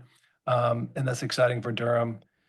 The other thing at the city level is just to note that we're still working on the budget. There's a lot of things that are in play there. The next budget hearing is going to be June the 2nd. I know Chris has been at work sessions and you were at the first budget hearing to talk about the the two-way or the one-way pair conversion. So that's a big issue.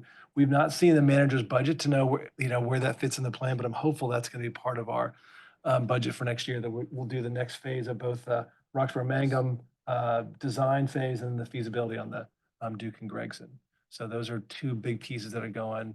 I also looked, Wendy, I looked at the TPO agenda for last meeting, not much on sort of, I know we approved, or I guess we went, oh, you weren't there, that's right, you were in Japan or whatever. So we did, this is kind of a minor thing, but we did put out for comment the TPO's Safe Streets Plan, which is essentially similar to the analysis we did for Durham on the hydro network. So that's kind of moving.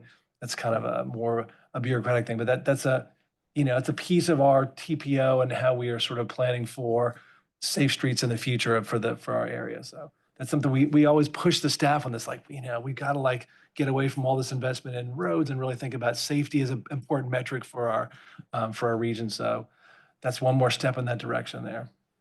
That's the main stuff going on. A million things, that's probably highlights.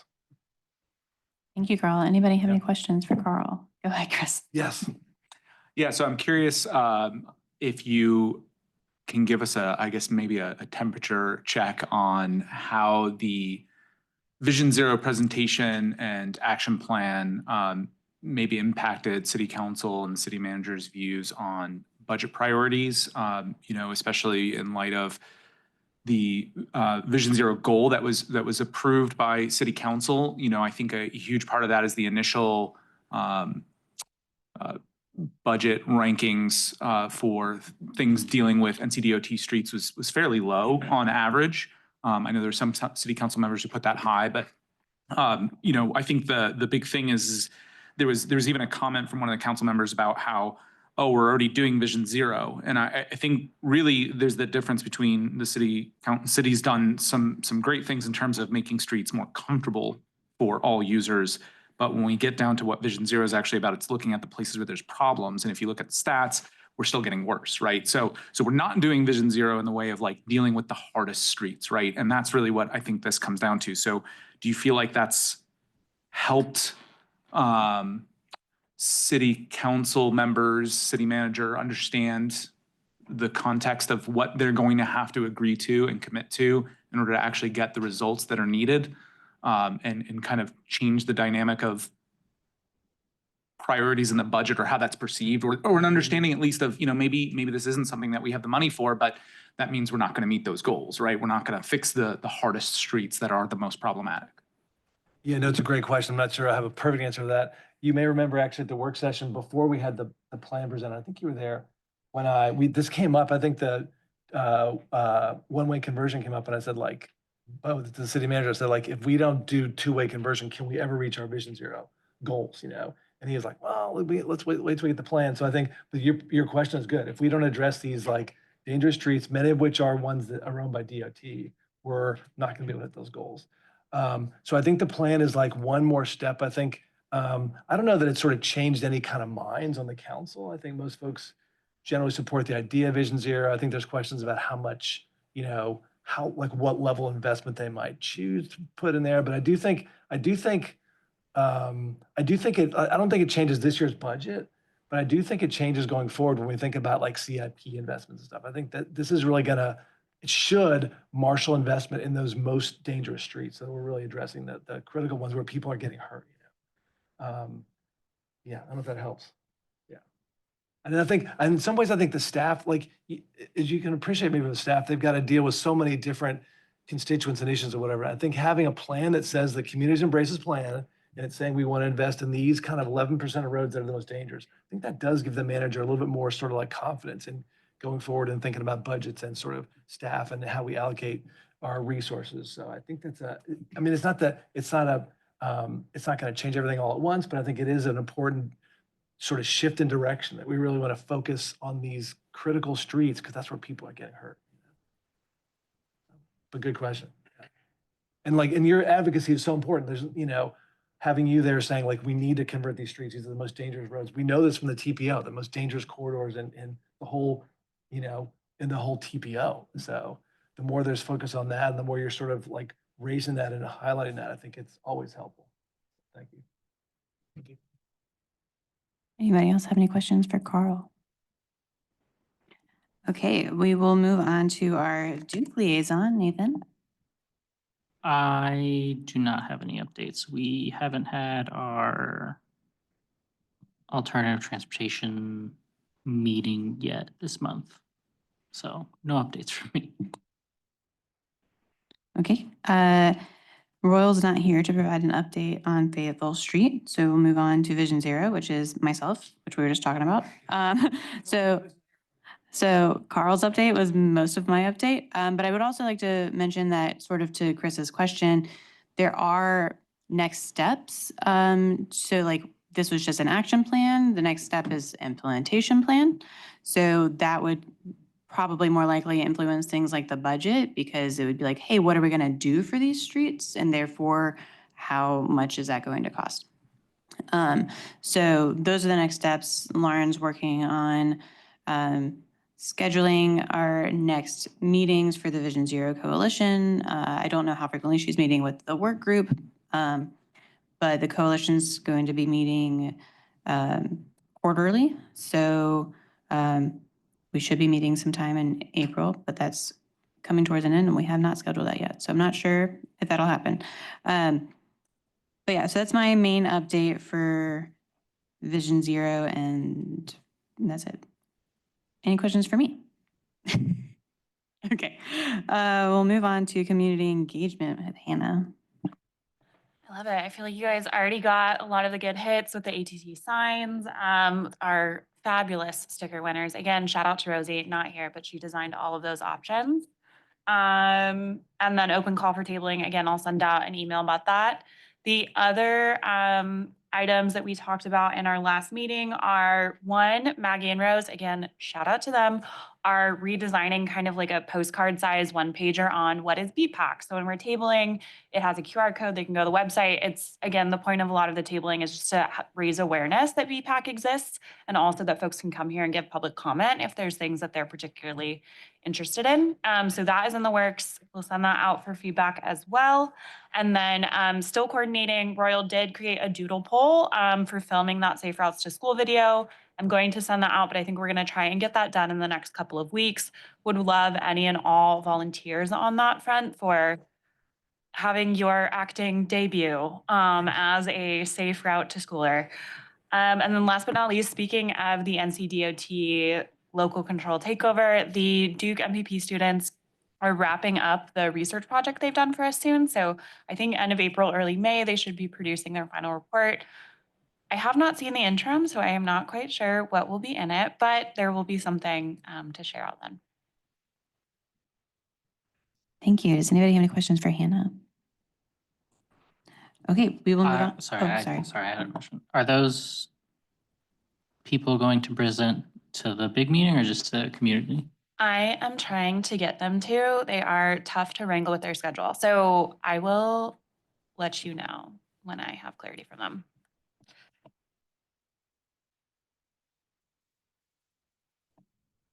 Go ahead, Scott. Yes. So the development review report, we had a meeting last week. We reviewed 7 development plans, and just go through those real quickly. Trent reviewed one called Bella Ridge, which is 80 acres and 300 single family and multifamily homes.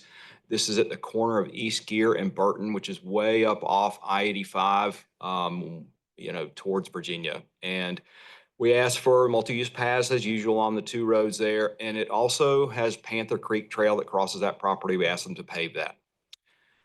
Next one, John reviewed 301 Infinity Road, version 2, which is 90 townhouses and an office building on 18 acres.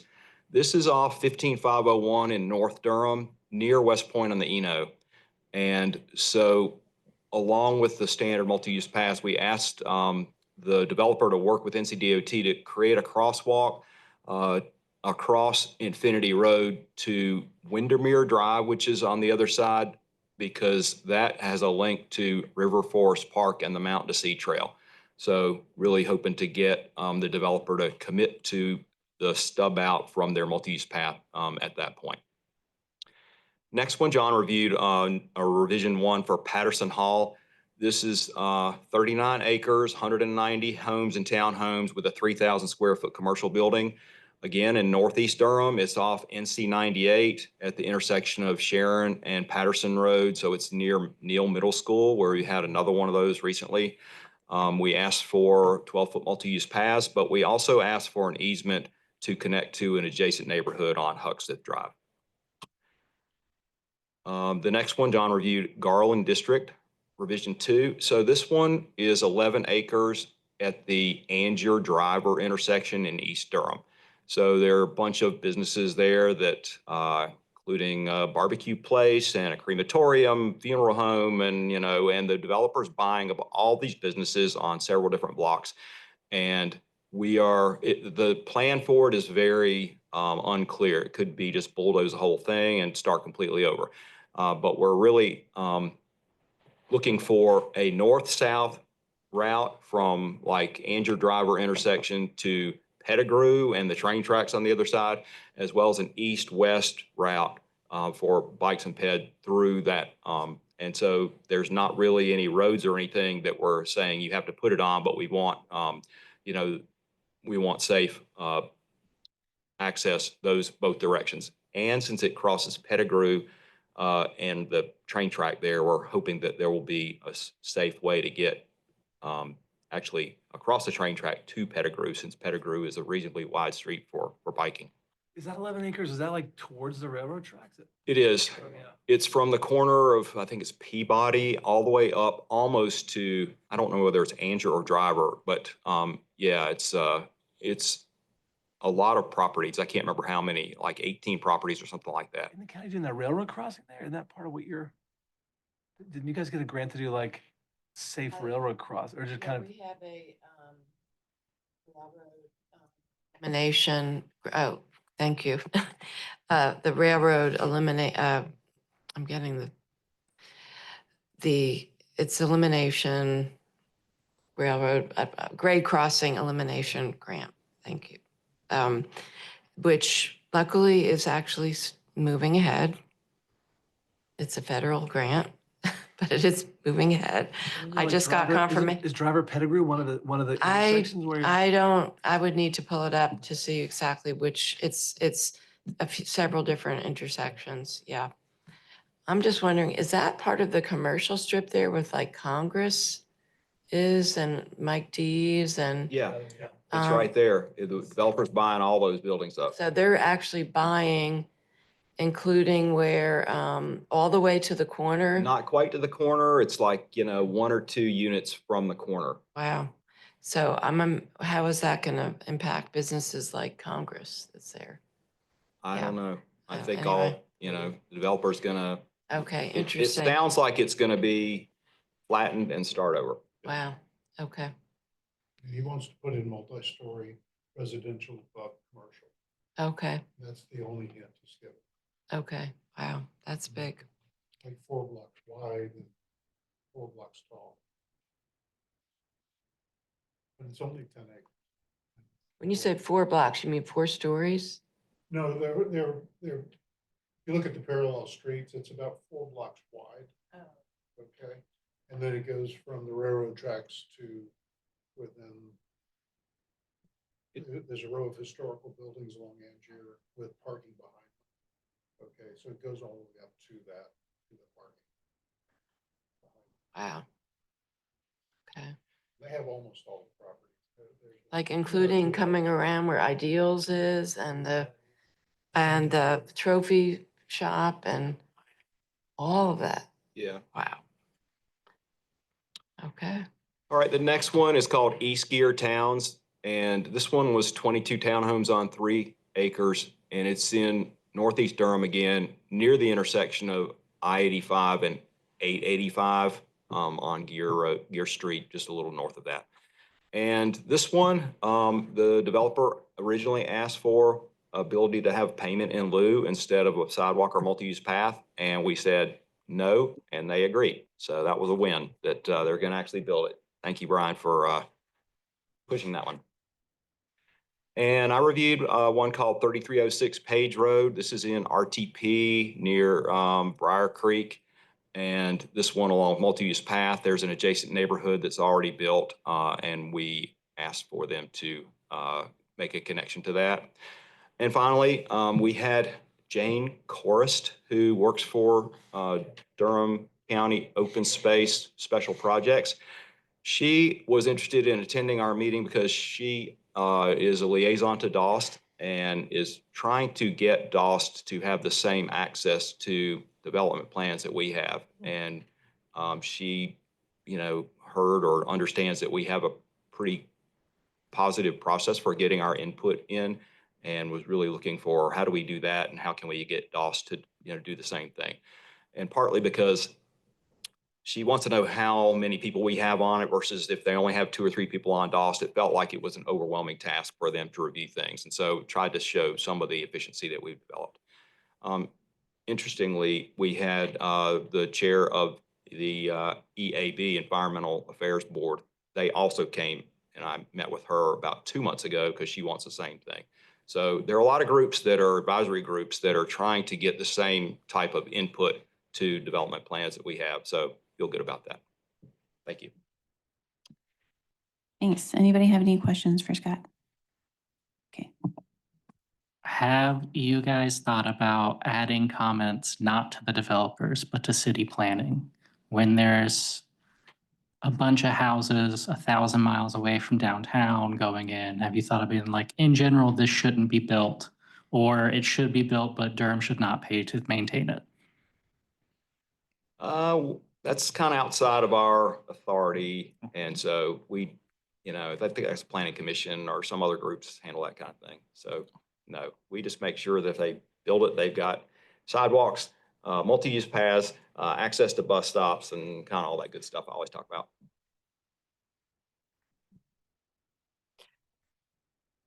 First of all, I want to thank you all for doing the development review.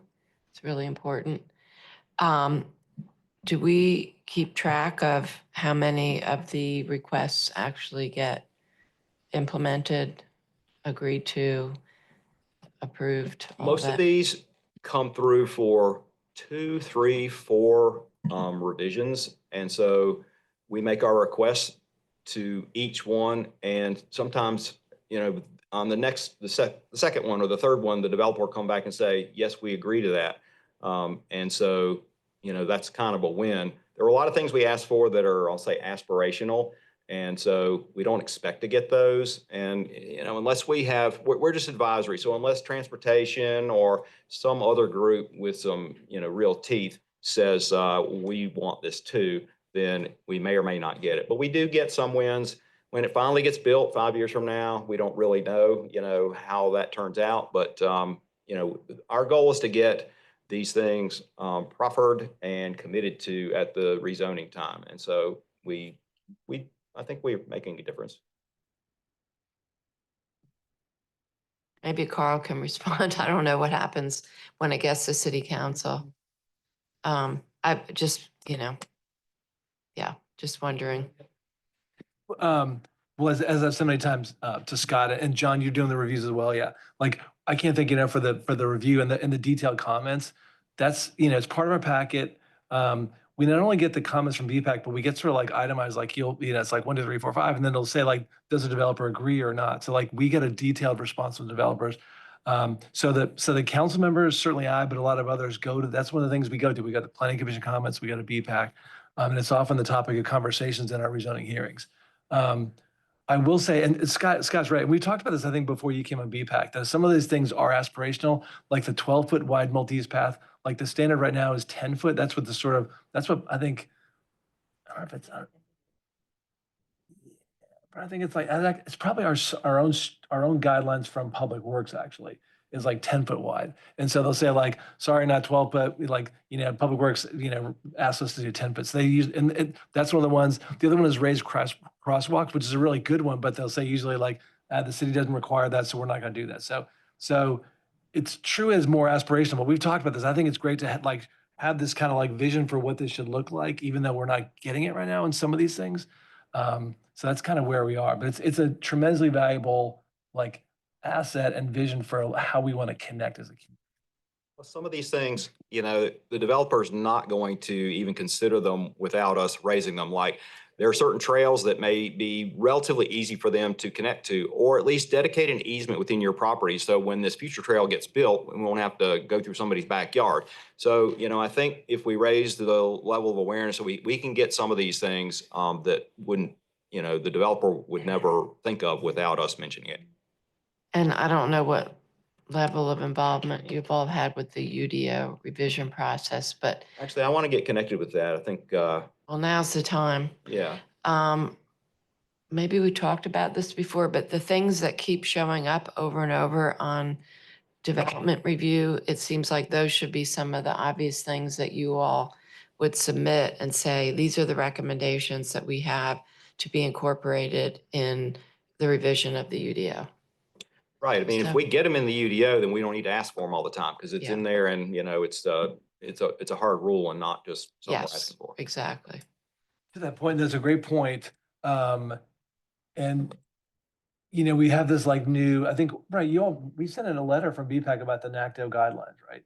Which the city now has sort of endorsed. I think that's part of the UDO, and you're on Joint City County Planning, right? I'm the So, chair. yeah, so that NACDO stuff, that's like now, yeah. But you also heard, I don't know if you heard last week, one of the bills that the General Assembly is now considering would sort of like prevent would like essentially preempt us from doing anything beyond DOT standards. So like NACDO would be like out of bounds. So that's one our city attorney's watching, so I'm sure you guys are watching as well, but that would be really unfortunate because I think we're trying to develop these guidelines that we can bake into the UDO that make streets safer. So that's part of that. This is kind of, the tug of war we got going on.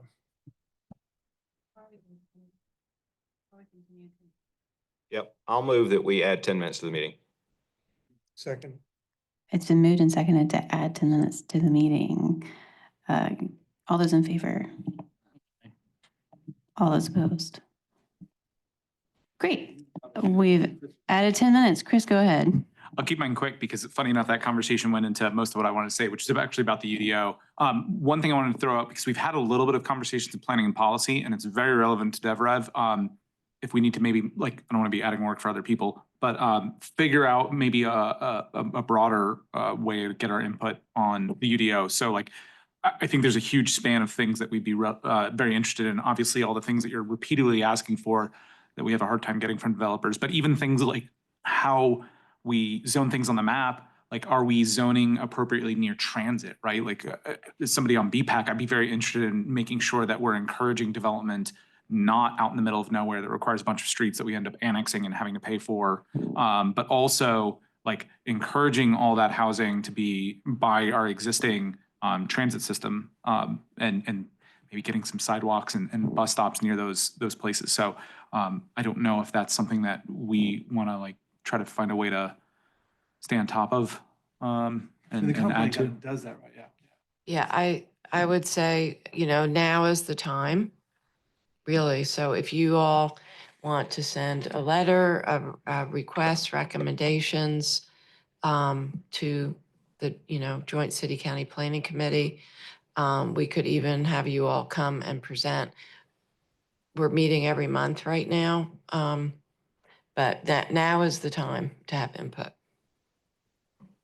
How do we get connected? How do we get invited to a meeting or on some kind of email list or something? I'm currently chair of the Joint Okay. City County Planning Committee, so you could send something to me and I can then reach out to the planning director. Okay. I will do that. I mean, as a starting point, if we just did our top 5 greatest hits from DevRev, we could copy and paste those in 2 minutes. I mean, because we say the same thing on probably 80% of these reviews. Yeah. You could pretty much recite it in your sleep at this point, I'm sure. Yeah. Speaking of which, could you guys maybe compile a list of your regular requests and send them to Nathan, and we could maybe discuss them during the next planning and policy meeting? Is that an option? Yeah, sure. I mean, we have a cheat sheet that Yeah. people cut and paste, if it's near a transit stop, ask for this. If it has frontage on a road, ask for this. If, sort of like Yeah. if this, then paste that. Get the kids to do.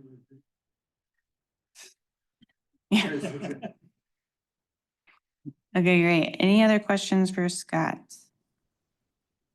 Okay, move on to Nathan. All right.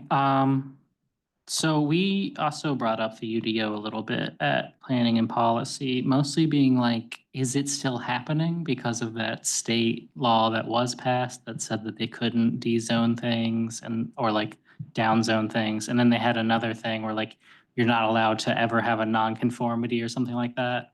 And so we were like, where is the UDO rewrite process? I mean, as I understand, there is like a fix that should pass this year to sort of like wipe out some of the unintended consequences of that bill. But that's still what we're hearing, but until it happens. Yeah, okay. Keep our fingers crossed. Because we also then talked about there's like 4 or 5 bills related to all of this that are going through the Senate and the House. 497, expanding missing middle housing types in residential zones, even single-family zones. There's 499, which would allow development by right in any area currently zoned for commercial or for office or retail use. 495 allows ADUs statewide. 492 allows single exit stairways and apartment construction, which is actually would be great. Because that would allow places to start building things like Main Street, where like these types of buildings where they're single staircase, 3 or 4 stories tall with apartments and restaurants and stuff on the bottom. So that one's good. The other ones are questionable. I haven't read all the way into them, but we just like brought up those things are also percolating through the state and wondering how that's then going to impact all the UDO rewrite stuff. What's your sense on George City County planning, like about how that all may impact the UDO? You probably are talking about this stuff. Yeah, I mean, I was not at the last joint city county planning committee. I'm glad that there is evidently a fix to the original problem that seems to have wide support. I don't know. I'm not sure. It sounds like you're not sort of like slowing down the UDO rewrite. That's still Oh, no, full steam ahead, absolutely yeah. not. No, we're not. No, we're not. And staff is planning for worst case scenarios and all of that. So no, it is not stopping. So that's why, BPAC should have some type of formal input as soon as possible. Other than that, we didn't have too much other than that DevRev has the better date to meet on. Because the first Thursday of the month always sneaks up on me. It seems like anytime the week starts in the middle of a week, somebody will be like, hey, are we meeting this Thursday? I'm like, no, why? So you want to trade. That's it. Great. Chris. I'll keep it quick. I just want to throw out, and I'm going to volunteer myself to do this because I don't want to give things to other people. We also briefly discussed like the status of the e-bike recommendations we made because we haven't heard anything with that. And I don't want to just keep letting that go. Yeah. So I don't think we have anything to talk about necessarily here, but Is that a more. transportation or where's that? I don't know where we sent it. I think that meeting we had with DPR was the last active thing that has happened related to that.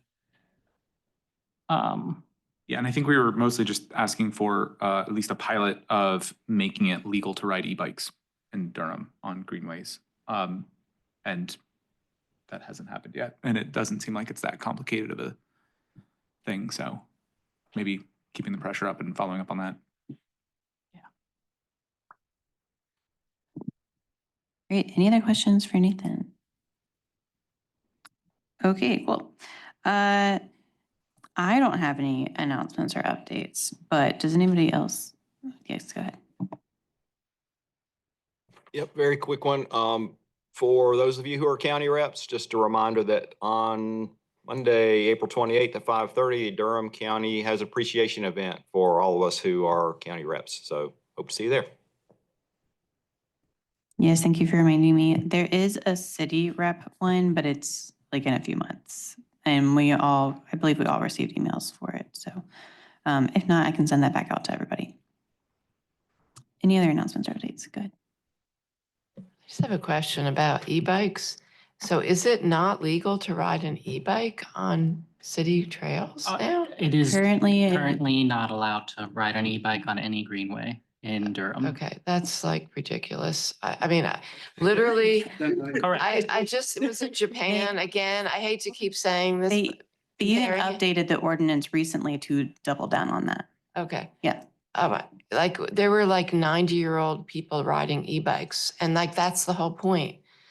It's like, it's an equity issue if you want to just look at it that way. It was amazing to see older adults riding e-bikes. It's something to do with easements and whether or not it's allowed based on motor vehicle versus motorized vehicle, and it has not been clarified or dealt with. Yeah. And I do want to add, in case you're not aware, we are the only municipality that bans e-bikes in the triangle. We are the only one. Another interesting fact, there is a bill that is currently pending in the state that will adopt more of the class system. So stay tuned on that. The class system for e-bikes, class 1, class 2, class 3, and recognize each of those as distinct things, but leaves it to municipalities to decide how to use those classes. Is that a good thing or? Yeah, could give you more flexibility. It makes it easier to say like on this trail, class 1 e-bikes only, because then you don't have the 28-mile-per-hour ones. You only have the 20-mile-per-hour and under ones. But also the way the current law is currently written, the 28-mile-per-hour ones might be illegal anyway in the state of North Carolina. That's questionable, but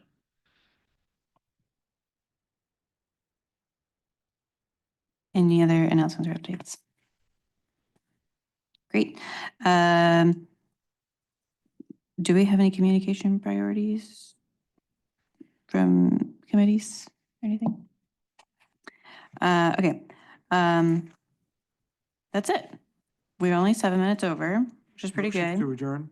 Yeah, motion to adjourn the meeting. seconded. Okay, it's been moved and seconded to adjourn the meeting. All those in favor? Aye. All those opposed? Great. Thank you, everybody.